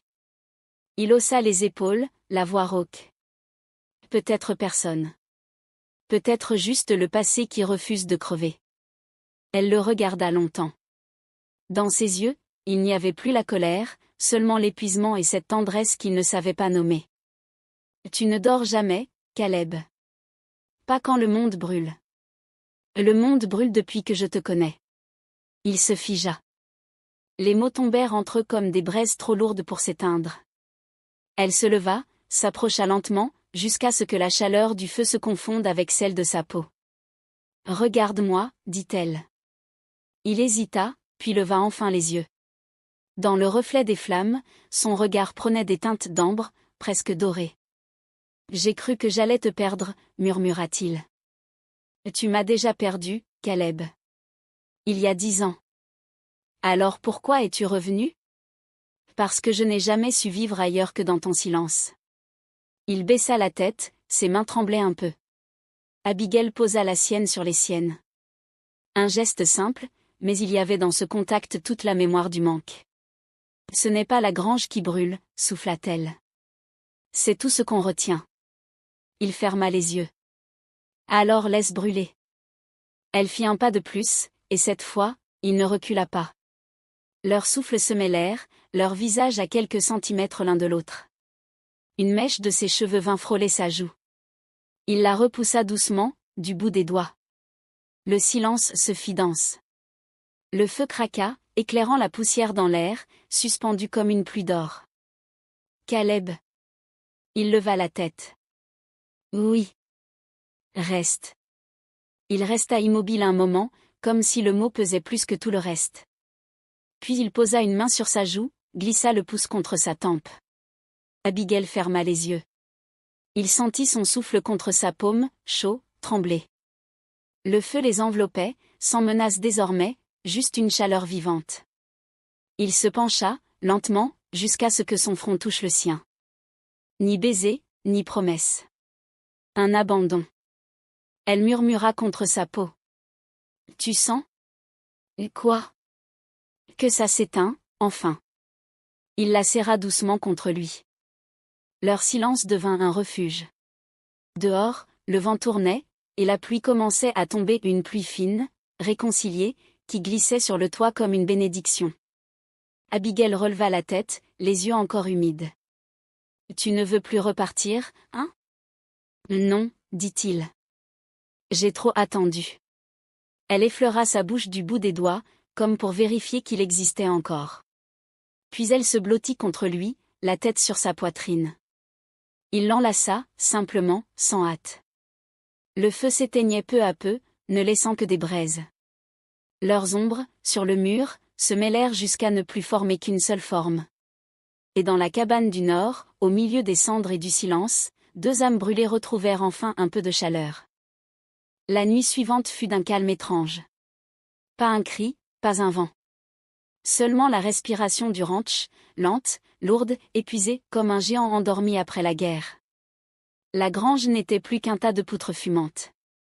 Mais la vie, obstinée, tenait encore debout. Et dans la cabane du nord, le silence avait repris sa place. Abigail veillait, assise sur le bord du lit, la couverture glissant le long de ses bras nus. La lampe à huile diffusait une lumière douce, presque dorée. Les murs noircis par le feu respiraient encore l'odeur du bois chaud et du tabac. Elle aimait cette odeur. Celle du danger qui s'éteint. Quand la porte grinça, elle ne sursauta pas. Caleb entra sans bruit, les cheveux encore humides, la chemise entr'ouverte, les avant-bras marqués de suie. Son ombre se mêla à la sienne sur le mur. « Tu ne dors pas ?» demanda-t-il. Il posa une main sur l'encadrement, hésita. « Je peux. » Tu pouvais, il y a 10 ans. Pourquoi pas ce soir? Il s'avança. Le plancher craqua sous ses bottes, ce bruit familier qu'elle aurait pu reconnaître entre mille. Il s'assit près d'elle, sans un mot. Un instant, tout ce qu'on entendit fut le battement tranquille du feu dans l'âtre.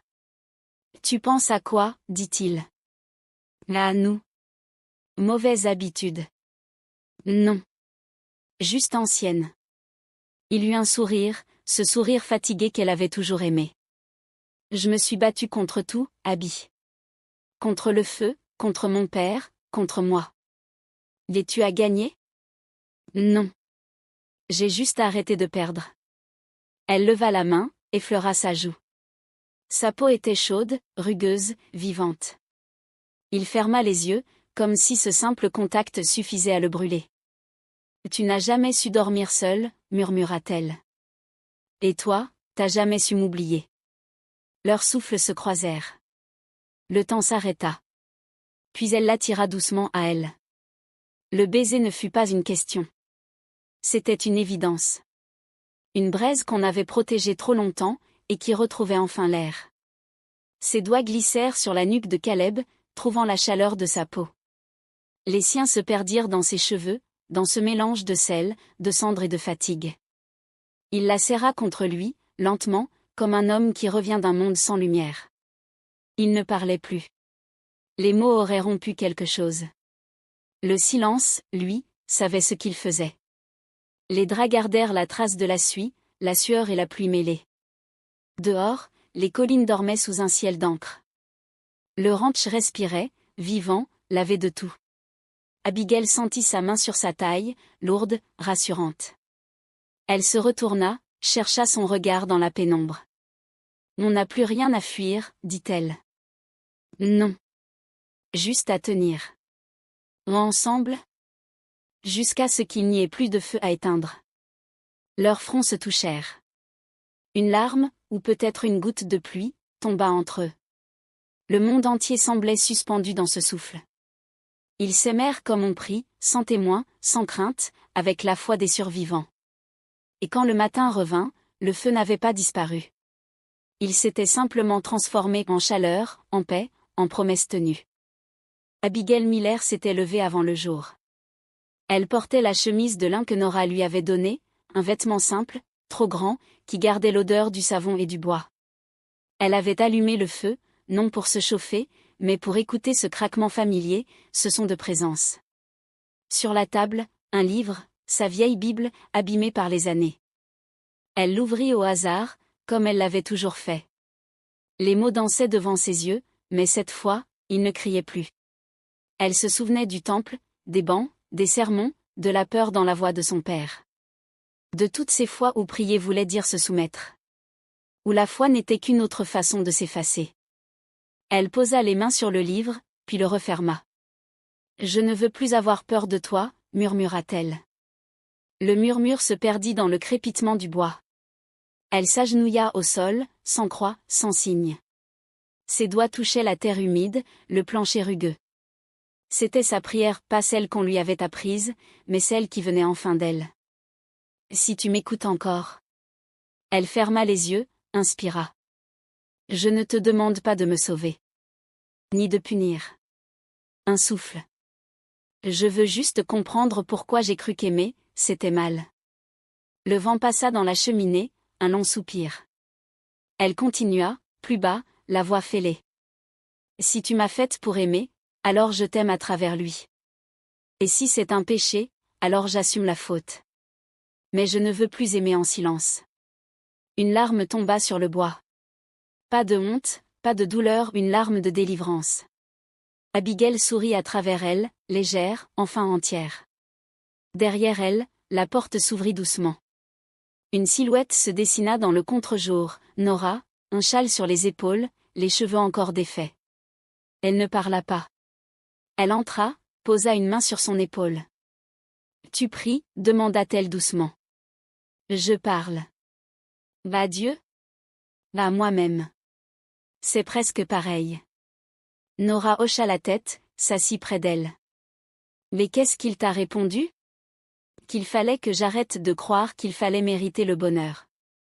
Un sourire passa entre elles, petit et vrai. Le genre de sourire qu'on fait après la guerre, quand on comprend qu'on est encore debout. Nora se leva, resserra son châle.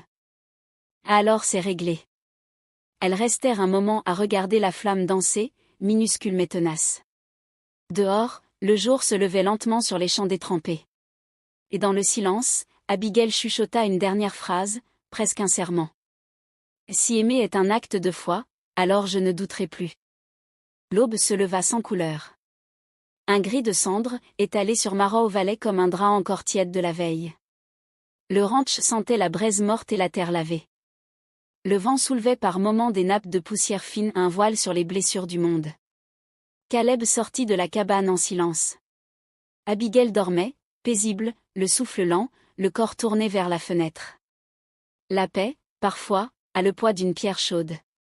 Il resta un instant sur le perron, la paume contre la rambarde, à écouter. En bas, la vie reprenait sa mécanique têtue. Ellie donnait des ordres à voix basse, Rowan triait les outils, Nora repliait des draps encore humides.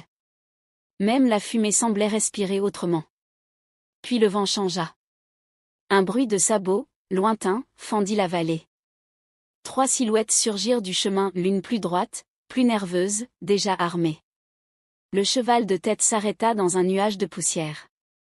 Le métal claqua contre une cuisse. Black Ridge. Mark Holloway avait la voix cassée des hommes qui ont trop bu de colère. Ses 2 cousins suivaient, mâchoires serrées, regards vides. Ellie s'avança, sans courir. On évite les cris ici, Mark. Écarte-toi. Je suis pas venu pour ton frère. Caleb descendit les marches. Il n'avait pas d'armes, juste cette façon de se tenir droite, ancrée, inébranlable. Qu'est-ce que tu veux? Réparation, cracha Mark. Tu m'as volé ma fiancée. Tu m'as volé mon nom. Elle n'était pas à toi. Elle l'était par Dieu et par mon père. Le vent se faufila dans la cour, soulevant un éclat de poussière. Rowan s'était figé, Lucas grippait la jambe d'Ellie, Nora se tenait près du tuyau d'arrosage au cas où le feu, une fois encore, choisirait de reprendre forme d'homme. Mark abaissa son fusil d'un cran. Tu la rends, ou tu paies. Caleb resta immobile. Je rends personne. Et je paie plus les dettes des morts. La porte de la cabane s'ouvrit doucement. Abigail apparut sur le seuil, pâle, un châle sur les épaules. Ellie leva la main sans se retourner. Reste. Un autre galop coupa la lumière. Cole Holloway entra dans la cour, seul, le visage fermé, le regard clair. Il mit pied à terre, attacha les rênes, s'avança lentement. Mark, dit-il simplement. Rentre chez toi. Toi, mêle-toi de tes affaires. C'est ce que je fais. Ma famille, c'est mon affaire.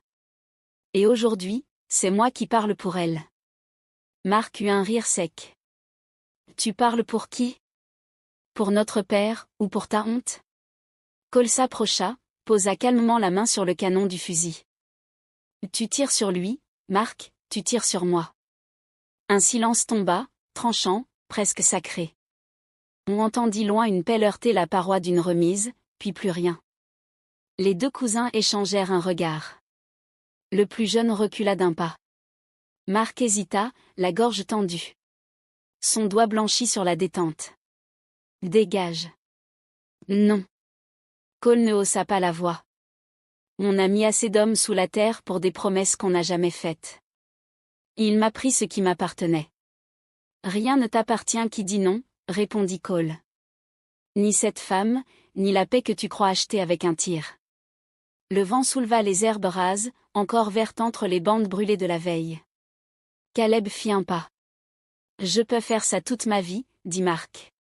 Tenir, menacer, tirer quand le Seigneur ferme les yeux. Il les ferme pas, répondit Caleb. C'est toi qui les as fermés pour lui. Il se pencha, ramassa le vieux fusil posé contre le montant de la cabane.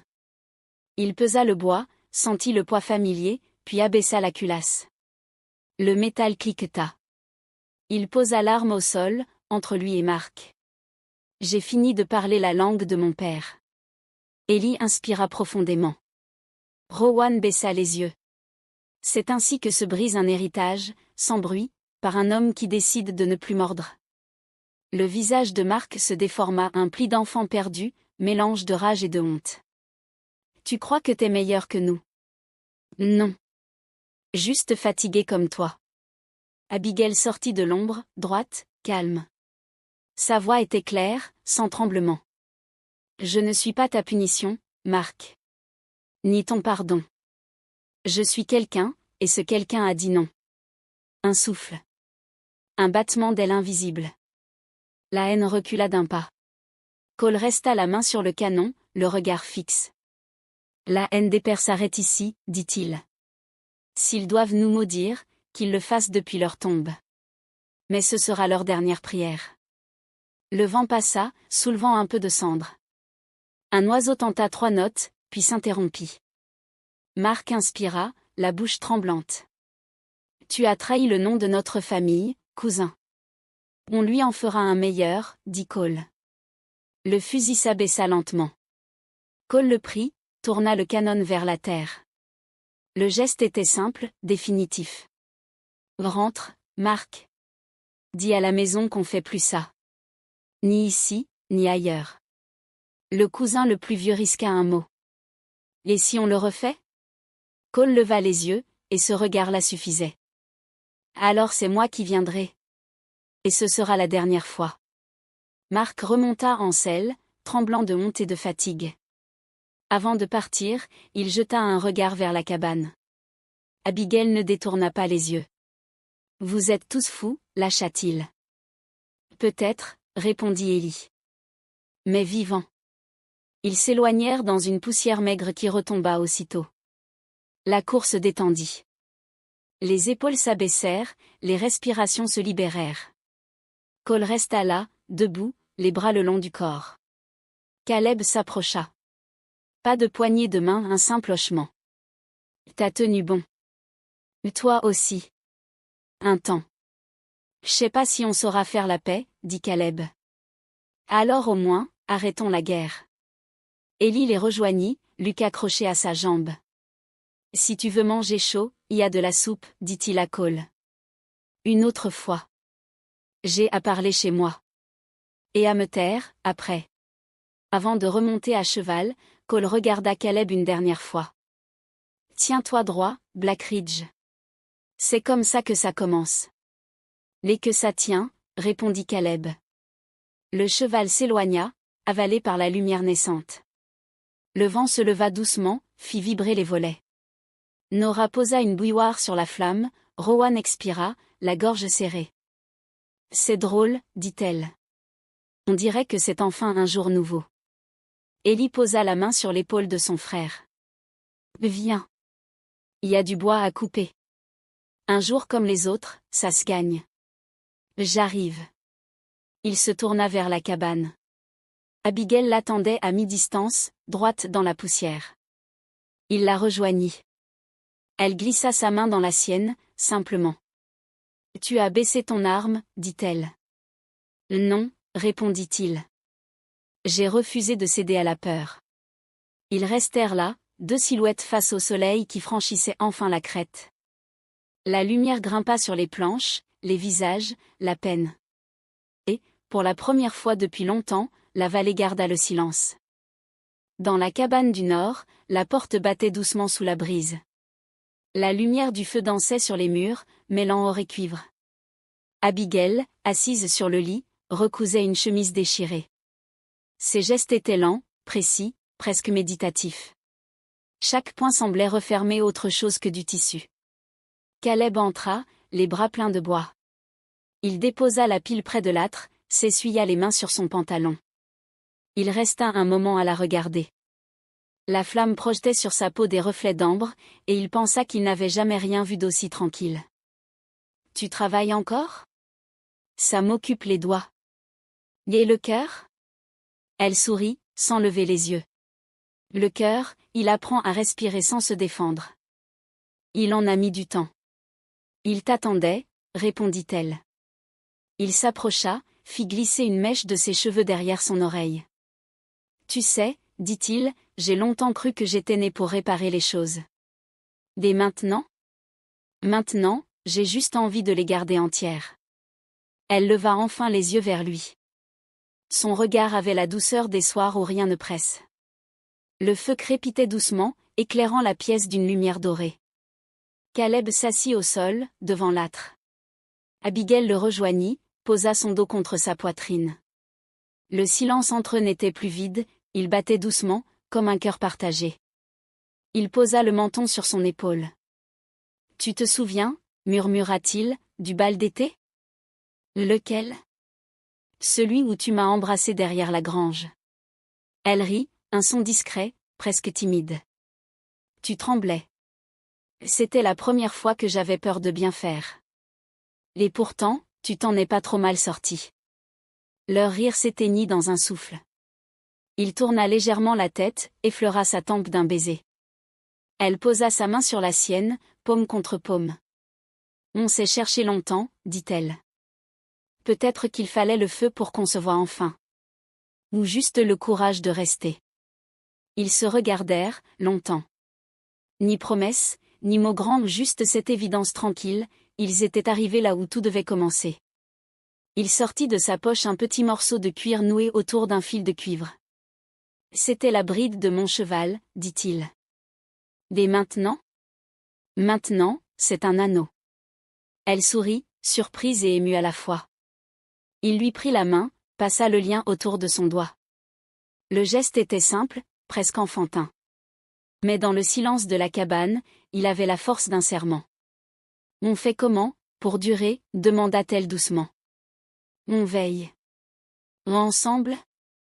Toujours. » Elle posa la tête contre lui.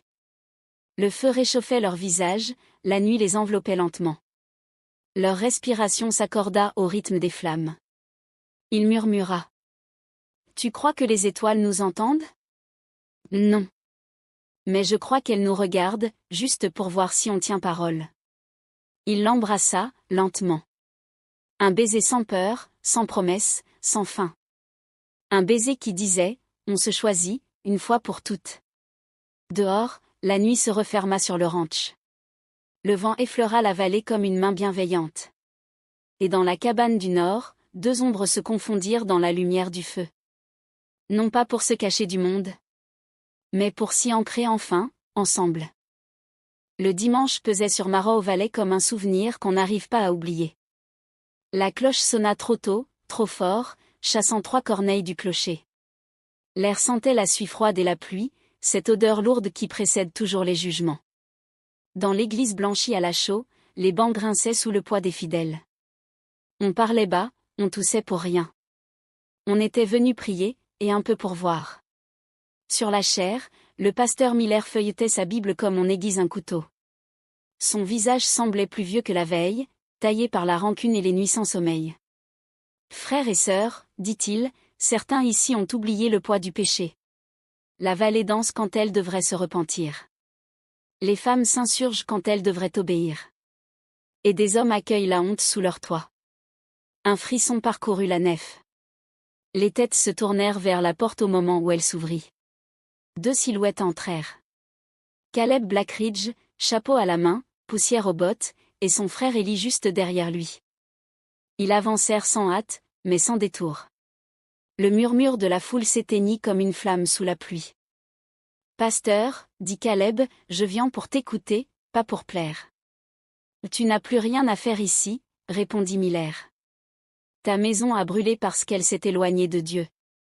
Ta vie n'est qu'un scandale, et ta main, une souillure sur ma fille. » Eli se plaça à ses côtés, le regard fixé droit devant. « C'est drôle, dit-il doucement, ton Dieu punit toujours les autres, jamais toi. » Un grondement monta dans la nef. Le pasteur frappa la chair du plat de la main. « Silence !» cria-t-il. « Ces hommes blasphèment. »« Non, » répondit Caleb. « On parle simplement. Toi, tu cries pour couvrir ta peur. » Un banc craqua. Le vent s'engouffra par la porte restée ouverte, soulevant la poussière du sol. Miller serra sa Bible contre lui. « Tu crois sauver ton âme en défiant Dieu ? » Non, dit Caleb. J'essaie juste de vivre sans haine. Et c'est déjà plus proche du ciel que tout ce que tu prêches ici. Ces mots tombèrent comme des pierres. Plus personne ne respirait. Eli posa une main sur l'épaule de son frère, ni pour l'arrêter, ni pour le retenir, juste pour dire « Je suis là ». Ton Dieu, reprit-il, s'il existe, c'est reconnaître un cœur sincère. Et celui de Caleb l'est plus que tous les sermons de cette vallée réunie. Le pasteur ouvrit la bouche, mais rien ne sortit. Sa voix, pour la première fois, s'était éteinte d'elle-même. La porte grinça encore. Abigail venait d'entrer. Elle ne dit rien d'abord. Sa robe claire contrastait avec la suie de l'église. Elle s'avança d'un pas, la tête haute. « Père, dit-elle simplement. Si tu veux me chasser, fais-le. Mais je ne t'appartiens plus. » Il voulut parler, mais sa gorge resta sèche. Le silence fut sa seule réponse. Caleb fit un pas en arrière, la main tendue vers elle. Elle la prit sans hésiter. Élie se tourna vers l'assemblée. La vallée a besoin d'air, pas d'un juge de plus. Ils sortirent ensemble. Dehors, le soleil perçait les nuages en bandes claires. L'air, d'un coup, sembla plus léger. Sur le parvis, Nora et Rohan attendaient, droite, calme. Luc courut vers son père, Élie le souleva d'un geste, le serra contre lui. « Il ne me pardonnera jamais, » dit Abigail. « Peut-être pas, » répondit Caleb. « Mais il vient d'apprendre à se taire. C'est un bon début. » Rohan leva les yeux vers le clocher. « Tu crois que Dieu a entendu ?» Élie haussa les épaules. Il écoutait depuis le début. Il attendait juste qu'on parle sans hurler. Ils descendirent les marches. La cloche ne sonna pas. Le vent fit tourner la poussière en cercles discrets, comme si la vallée, elle aussi, apprenait à respirer autrement. Sur le chemin du retour, personne ne parla d'héroïsme ni de victoire. Chacun gardait pour soi ce qu'il venait de comprendre. Il était temps de rentrer, d'ouvrir les fenêtres, de laisser la maison reprendre son odeur de bois et de pain. Et, dans la lumière neuve, la cabane du nord paraissait plus solide qu'avant. L'église, derrière eux, plus petite. Le ranch respirait enfin. Les chevaux mâchaient lentement le foin, les portes grinçaient sans urgence, et le vent portait cette odeur de bois tiède qui ne parle que de paix. Dans la cour, Nora étendait des draps blancs, les pinçant entre ses doigts avec le soin des grandes occasions. Élie rabotait un banc sur le perron. Les copeaux s'envolaient, fins comme des plumes d'été. Luc passait en courant, un bouquet de fleurs sauvages à la main. « C'est pour la mariée » cria-t-il avant de disparaître derrière la grange. Nora sourit, le regard adouci. Si seulement tout restait aussi simple. Élie leva la tête, ses yeux cherchant Caleb au loin. « Les miracles n'aiment pas qu'on les commente, » répondit-il. Plus haut, près de la rivière, Caleb coupait du bois. Le bruit sec des bûches rythmait sa respiration. Abigail le regardait depuis la pente, sa robe claire nouée à la taille, les cheveux retenus par un ruban que Rohan lui avait prêté. Elle aimait ce moment, le geste régulier, la chemise ouverte au col, les avant-bras brunis par le travail. Il l'avait vu arriver, mais faisait mine d'ignorer sa présence. Elle s'approcha sans bruit, attrapa une bûche, la posa sur le tas. « Tu veux m'aider » dit-il sans lever les yeux. « Je veux juste être là. » C'est déjà beaucoup. Le silence s'installa, paisible. Le bois craquait, l'eau murmurait. Abigail finit par dire. « Tu crois qu'on aura vraiment un mariage tranquille ?» Il haussa une épaule. « On aura ce qu'on mérite. Ni plus, ni moins.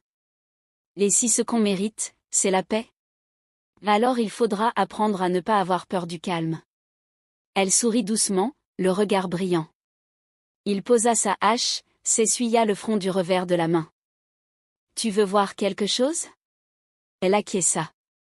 Il sortit de sa poche un petit anneau de cuivre, forgé à la main, poli à la flamme. « C'est pas grand-chose, dit-il. Mais c'est du vrai métal. Ça plie pas facilement. » Abigail le prit, émue. « Tu l'as fait toi-même ?» Avec Élie. Il a dit que j'avais pas besoin d'un bijou, juste d'un cercle qui ferme la route derrière moi. Elle le fit tourner entre ses doigts. « Et tu crois qu'elle se ferme, cette route ?» Il hésita, puis murmura. « Pas tant que je te regarde comme ça. » Leurs regards se croisèrent, plus tendres que timides. Abigail posa sa main sur son torse, juste là où le tissu se plissait. « Alors regarde encore un peu. » Un rire leur échappa, léger, presque nerveux, celui de deux êtres encore étonnés d'être heureux. Ils rentrèrent ensemble, la main dans la main, suivant le sentier qui longeait les herbes hautes. Dans la grande pièce, Rowan accordait son violon. Les notes flottaient dans l'air comme un fil invisible. Kololowe entra sans frapper, chapeau à la main, les bottes couvertes de poussière. « J'ai entendu dire que vous alliez faire du bruit demain », lança-t-il avec un sourire en coin. « Seulement le genre de bruit qui ne fait de mal à personne », répondit Ellie. Cole hocha la tête. « Alors je suis venu donner un coup de main avant que ça commence. » Son regard glissa vers Rowan. Elle leva à peine les yeux, mais le silence entre eux fut plus parlant que les politesses. Abigail apparut sur le seuil, les joues rougies par le vent. « Vous restez pour le repas ? » ?»« Si on m'invite, oui. »« Alors c'est fait. » Elle s'éloigna vers la cuisine. Cole suivit Caleb du regard, puis dit à voix basse. « J'ai croisé quelqu'un sur la route. » Mark Holloway. Il n'était pas seul. Caleb s'immobilisa, le dos raide. « Il a dit quelque chose ? » Non. Mais son silence faisait plus de bruit que des menaces. Caleb soupira. « Il ne supporte pas que je vive encore. Ou que tu aies appris à aimer. » Ils se fixèrent. « Je resterai dans le coin, » dit Cole. « Juste au cas où. »« Merci. »« Pas pour toi, » répondit Cole. « Pour la paix. » Le soir tomba lentement sur la vallée. Les lampions furent allumés dans la cour, Nora posa les assiettes sur la grande table, et Luke courait partout en chantant que demain, même le ciel aurait des fleurs. Caleb observa Abigail à distance, elle riait avec Rowan, un éclat doux et simple. C'était ça, peut-être, la promesse du bonheur, pas un miracle, juste le droit d'exister côte à côte. Quand la nuit fut complète, le vent se leva, tiède et calme. Sur le perron, Cole allumait une cigarette. Rowan, près de lui, joua une dernière note avant de ranger son violon. « Tu crois que demain tout tiendra ?» demanda-t-elle. « Peut-être pas, » répondit-il. « Mais demain, ce sera à nous de le tenir. » Au loin, les coyotes hurlèrent dans les collines. Et sur le ranch endormi, la veille du mariage, la paix resta suspendue dans l'air. Comme une prière qu'on n'a pas encore osé prononcer. Tout paraissait à sa place, les draps blancs séchaient au vent, les lanternes pendaient entre les branches du vieux chêne, et la rivière, au loin, murmurait comme un secret qui ne voulait pas s'éteindre. Abigail se tenait devant le miroir, la robe d'essayage sur les épaules. Le tissu clair lui tombait jusqu'aux chevilles, simple, sans ruban ni dentelle. Rowan ajustait l'encolure derrière elle, les doigts précis, le regard concentré. « Tu veux vraiment rien ajouter ?» demanda-t-elle. « Non. Je veux qu'il me voie comme je suis. Pas comme une promesse qu'on embellit. » Rowan sourit. « Il te verrait belle même couverte de boue. C'est déjà arrivé. Et il a quand même eu peur de me perdre. » Nora entra sans frapper, un bouquet de fleurs sauvages dans les bras. « On dirait presque le printemps, » dit-elle. « C'est juste la vallée qui se trompe de saison, » répondit Rowan. « Tant mieux, » souffla Abigail. « J'aime quand elle oublie ses habitudes. » Elles se turent un moment, profitant de la lumière douce qui filtrait par la fenêtre. Nora posa le bouquet sur la table, ajusta une mèche rebelle derrière l'oreille d'Abigail. « Tu réalises ? Que demain, je m'appelle Blackridge. Que demain, t'auras enfin une maison où on t'attend. » Abigail hocha lentement la tête. Son regard se perdit un instant dans la vitre. Au dehors, Caleb coupait des cordes pour les bancs du mariage. Chaque geste qu'il faisait semblait peser, sûr, tranquille. Et pourtant, elle sentit une inquiétude sourde remonter, un battement ancien. La peur de tout ce qui pouvait venir gâcher ce calme. Elle chassa cette pensée d'un geste, posa ses doigts sur la vitre, juste à l'endroit où le soleil touchait le bois. « Il y a des jours, » murmura-t-elle, « où j'ai l'impression d'avoir volé ce bonheur. » Nora la regarda, douce et ferme. « Ce bonheur-là, personne te l'a donné. Tu l'as gagné. Et crois-moi, c'est ce qui le rend vrai. » Plus tard, dans la cour, les frères Blackridge installaient les dernières tables. Ellie vérifiait chaque détail, Luke passait entre les bancs avec un sérieux d'adulte. Cole Holloway, adossé à la barrière, observait sans un mot, le chapeau baissé sur le front. Caleb vint vers lui, porteur de cet air calme des hommes qui veulent croire à la paix. T'as l'air nerveux, dit Cole. J'essaie juste de pas penser. C'est un bon début, mais ça tient pas longtemps. On verra demain. Cole hocha la tête, un coin de sourire au bord des lèvres. T'as une sacrée chance, Blackridge. Pas beaucoup d'hommes trouvent une femme qui les sauve 2 fois. Pas beaucoup de femmes restent après. C'est pour ça qu'il faut la garder, répondit Cole. Pas comme une dette, mais comme une lumière. Caleb resta silencieux.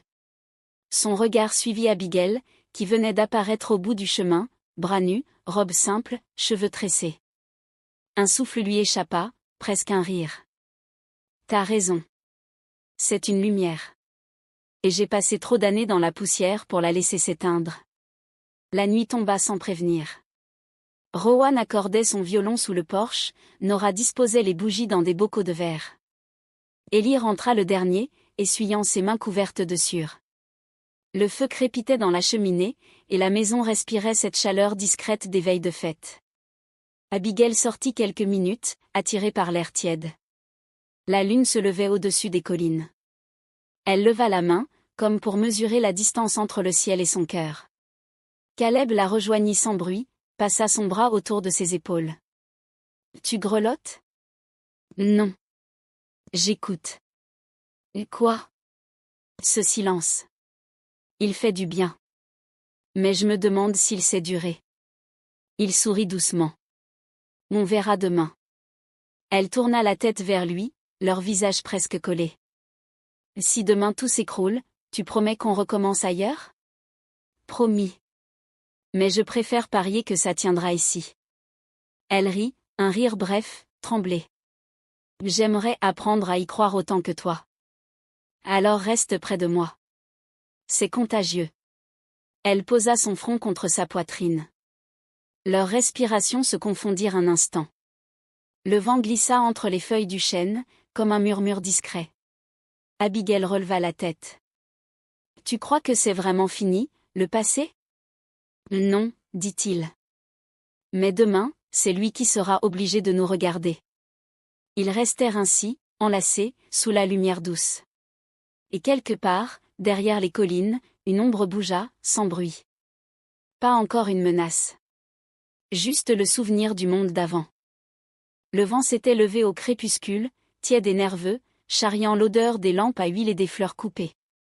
Sous le grand chêne, la table du mariage attendait, couverte d'un linge blanc. Des rubans pâles flottaient au gré de la brise. Dans la grange, Rowan répétait un dernier air. Les chevaux, eux, semblaient plus agités que d'ordinaire, grattant le sol, renâclant, comme s'ils devinaient que la paix du soir ne tiendrait pas jusqu'à l'aube. Abigail, assise sur le lit, attachait les rubans de sa robe. La lumière de la lampe dessinait sur ses bras des reflets d'ambre. Sur la table, un petit bouquet de lavande séchée, cadeau de Nora, embaumait la pièce. Elle inspira profondément, essayant de calmer ce tremblement qu'elle ne s'expliquait pas. Pas de peur, pas vraiment. Plutôt une intuition, sourde, ancienne, celle que les femmes portent quand le monde s'apprête à tourner trop vite. Un coup bref contre la porte. « Entre, dit-elle. La silhouette du pasteur Miller se dessina dans l'encadrement. Il semblait vieilli de 10 ans, le visage tiré, le regard humble. « Père, souffla-t-elle. Je ne suis pas venu bénir, dit-il simplement. Je suis venu demander pardon. Elle resta figée. Il s'approcha, sans chercher à la toucher. J'ai voulu sauver ton âme, et j'ai perdu ton cœur. Vous m'avez surtout appris la peur. Il hocha la tête, honteux. Et toi, tu m'as appris qu'on peut encore prier sans parler. Elle sentit sa gorge se serrer. Alors pourquoi venir ici? Parce que ton bonheur, c'est ma dernière prière possible. Ses lèvres tremblèrent. Rester au dîner, alors. Il eut un sourire triste. Si Dieu veut bien de moi, peut-être. Il fit un pas vers la porte, quand un bruit de sabots le coupa net. Violent. Trop rapide. Les lampes du dehors vacillèrent. Abigail se leva, alla jusqu'à la fenêtre. 3 chevaux. Mark Holloway. Père, murmura-t-elle. Reste ici, dit-il aussitôt. Mais elle recula déjà, le cœur au bord des lèvres. Marc mit pied à terre, d'un geste brutal. Il entra sans frapper, sans même regarder le pasteur. « Tu croyais pouvoir m'effacer, Abigail ?» Sa voix tremblait de rage contenue. Elle recula jusqu'à la table. « Tu n'as rien à faire ici. »« J'ai tout à faire ici. »« Tu m'appartenais. Avant lui, avant ce cirque. Je n'appartiens à personne. Tu m'as humilié devant Dieu. Devant mon sang. » Le pasteur se plaça entre eux, d'un geste protecteur. « Ça suffit, Marc. Vous avez laissé faire. » Rugit-il. « J'ai laissé ma fille choisir. » Marc leva son arme. « Alors c'est vous que je punis. » Le coup partit trop vite. Un bruit sec, sale. Le corps du pasteur s'effondra contre la table, renversant la lampe. L'huile se répandit, une flamme jaillit. Abigail hurla. Marc resta immobile, haletant, les yeux perdus. Puis il l'attrapa brutalement par le bras. « Tu viens avec moi. On va remettre de l'ordre. » Elle se débattit, griffa, mordit, mais la poigne était celle d'un fou. La porte vola. La nuit avala leurs ombres. Plus bas, dans la cour, Caleb sentit le cri avant de l'entendre. Un pressentiment, pur et tranchant. Il lâcha tout, courut vers la cabane. Cole arriva du côté de la grange, fusil à la main. « Nord !» cria Caleb. Ils virent les chevaux s'éloigner, la silhouette blanche d'Abigail emportée comme un linge dans le vent. Cole enfourcha son cheval sans un mot. Élie surgit, déjà armée. « Je prends la rive. »« Je coupe par le col, » répondit Caleb.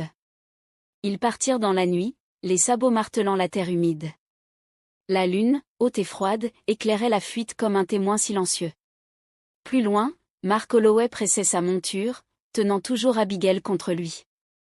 Elle se débattait, le visage couvert de larmes et de cendres. « Tu ne comprends pas, » sanglota-t-elle. « Tu l'as tué, tu as tué mon père. Il t'avait volé. Je t'ai reprise. Tu m'as perdu pour toujours. » Elle enfonça ses ongles dans son bras, jusqu'au sang. Il cria, lâcha les rênes un instant juste assez. Elle sauta. Le choc la coupa du monde. Quand elle rouvrit les yeux, le vent fouettait son visage. Des branches, de la boue, la rivière tout près. Elle se releva tant bien que mal, chancelante. Le tonnerre des chevaux approchait. « L'habit !» La voix de Caleb fendit la nuit.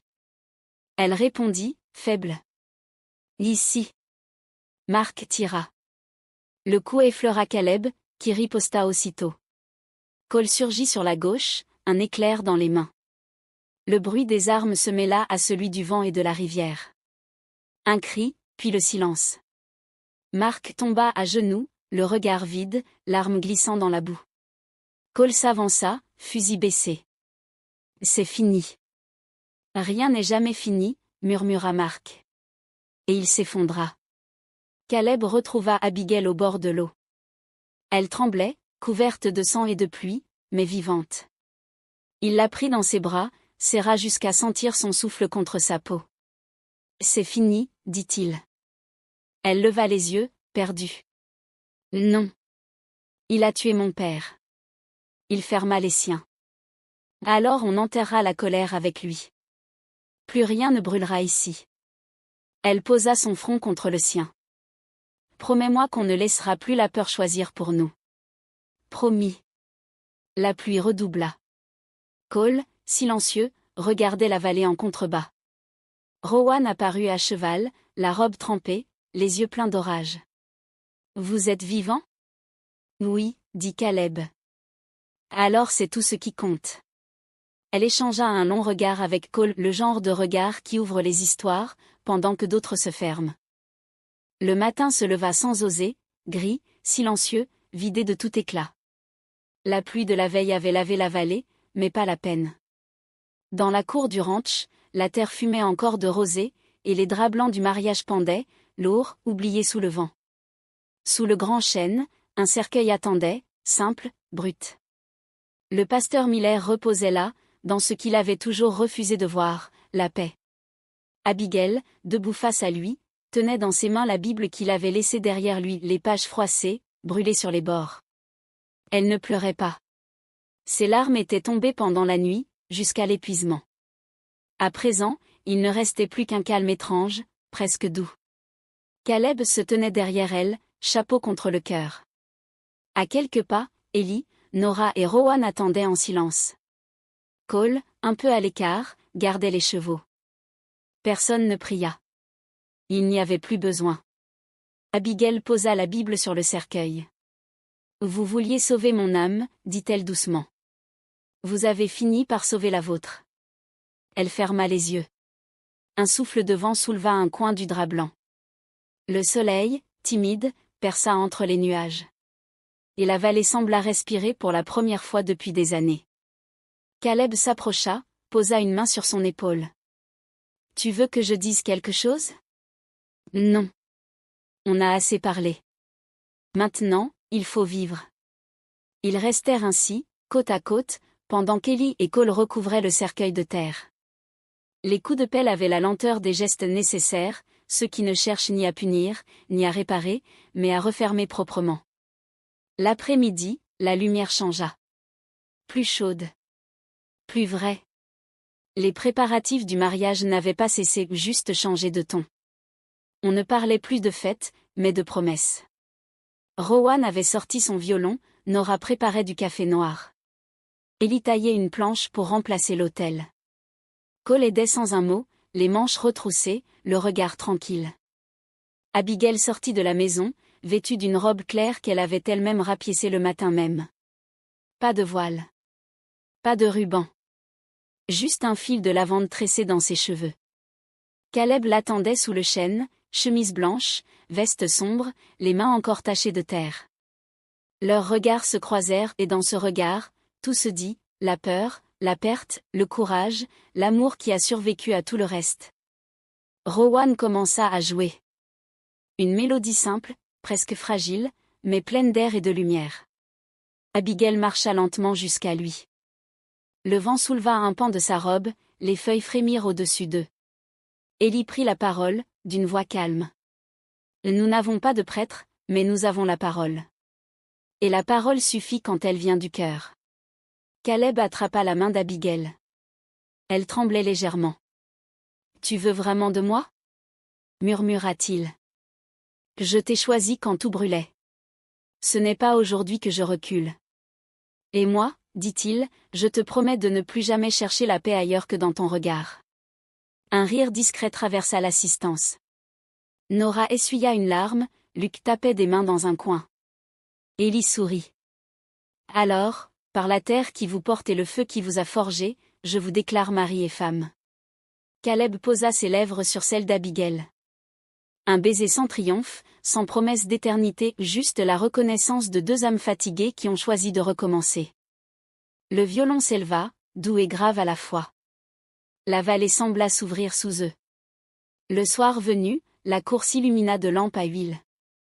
On mangea peu, on parla bas, mais on rit enfin, un rire vrai, sans masque. Cole restait en retrait, observant le feu, un verre à la main. Rowan s'approcha, son violon sous le bras. « Tu danses ? » ?»« Je sais pas danser, » répondit-il. « Moi non plus. Ça nous fait un point commun. » Elle lui tendit la main. Il hésita, puis la prit. Sous le regard complice de Nora, ils s'avancèrent près du feu. Rowan posa sa main sur son épaule. Cole souffla, presque amusé. « T'as pas peur ? » ?»« Si. Mais je me soigne. » Et ils se mirent à danser, maladroits, sincères, beaux dans leur hésitation. Abigail, assise près du feu, regardait la scène en silence. Caleb passa un bras autour d'elle. On dirait que la vallée apprend à respirer. « Non, » répondit-elle. Elle apprend à aimer. Enfin.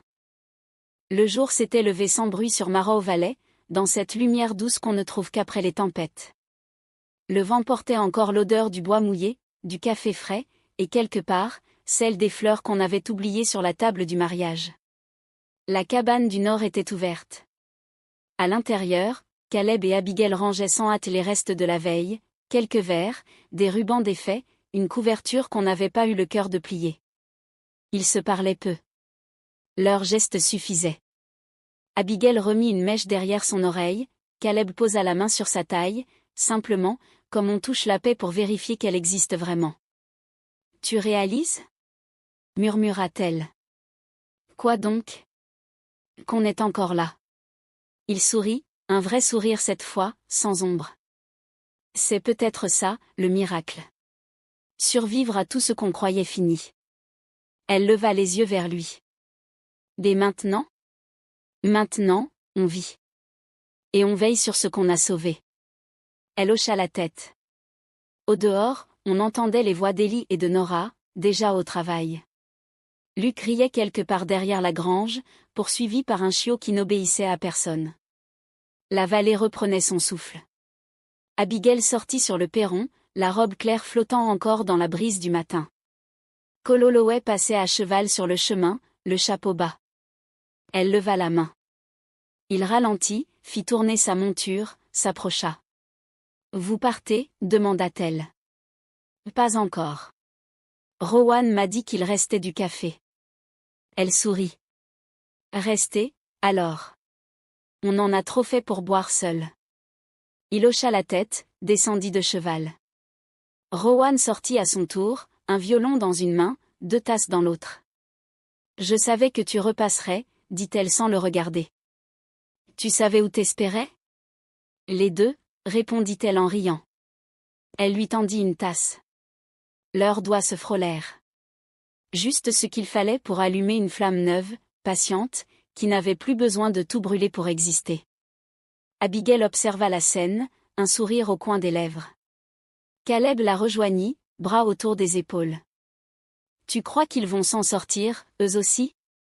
S'ils apprennent à ne pas fuir, oui. On pourrait leur apprendre, peut-être. » Non, répondit-elle doucement. Certains chemins doivent se trouver seuls. Rowan jouait déjà, un air léger, plein d'espoir, et la vallée semblait se pencher pour écouter. Cole ferma les yeux, comme pour retenir le moment avant qu'il ne glisse. Le vent souleva les rubans du mariage encore attachés aux chênes. Le soleil franchit enfin la crête, et la lumière tomba sur eux, tiède, dorée, vivante. Caleb serra la main d'Abigail. « Tu sens ça ? » « Quoi ? » « La terre. » Elle recommence à respirer. Elle sourit. « Alors c'est à nous de ne plus l'étouffer. » Leurs silhouettes se dessinèrent dans la clarté du matin. Rowan et Cole dansaient lentement, maladroitement, entre les flaques et les herbes, comme 2 survivants qui apprennent le langage du bonheur. Élie riait dans le fond, Nora levait les yeux au ciel. La vie, enfin, reprenait sa place. Et dans cette vallée où tant de choses avaient brûlé, il ne restait qu'une promesse, celle que les vivants tiennent sans serment. Ne plus jamais aimer à moitié. La nuit s'éteint lentement sur Marrow Valley. Le feu dort, les voix se sont tues. Sous le grand chêne, Abigail et Caleb se tiennent la main. Le passé repose, l'avenir s'invente. Et dans leurs regards, il n'y a plus de peur, seulement la paix de ceux qui ont choisi de rester. Plus loin, Rowan accorde son violon. Et Kololoé sourit sans savoir encore qu'il va, lui aussi, apprendre à aimer. Le vent soulève les rubans du mariage. Le monde, enfin, respire. Ce soir, tu peux t'endormir tranquille. L'histoire a trouvé sa fin. Et quelque part, dans la lumière douce du matin, les cœurs de Black Ridge battent encore. Calmes, vivants, et pleins d'amour. Bonne nuit. Et fais de beaux rêves.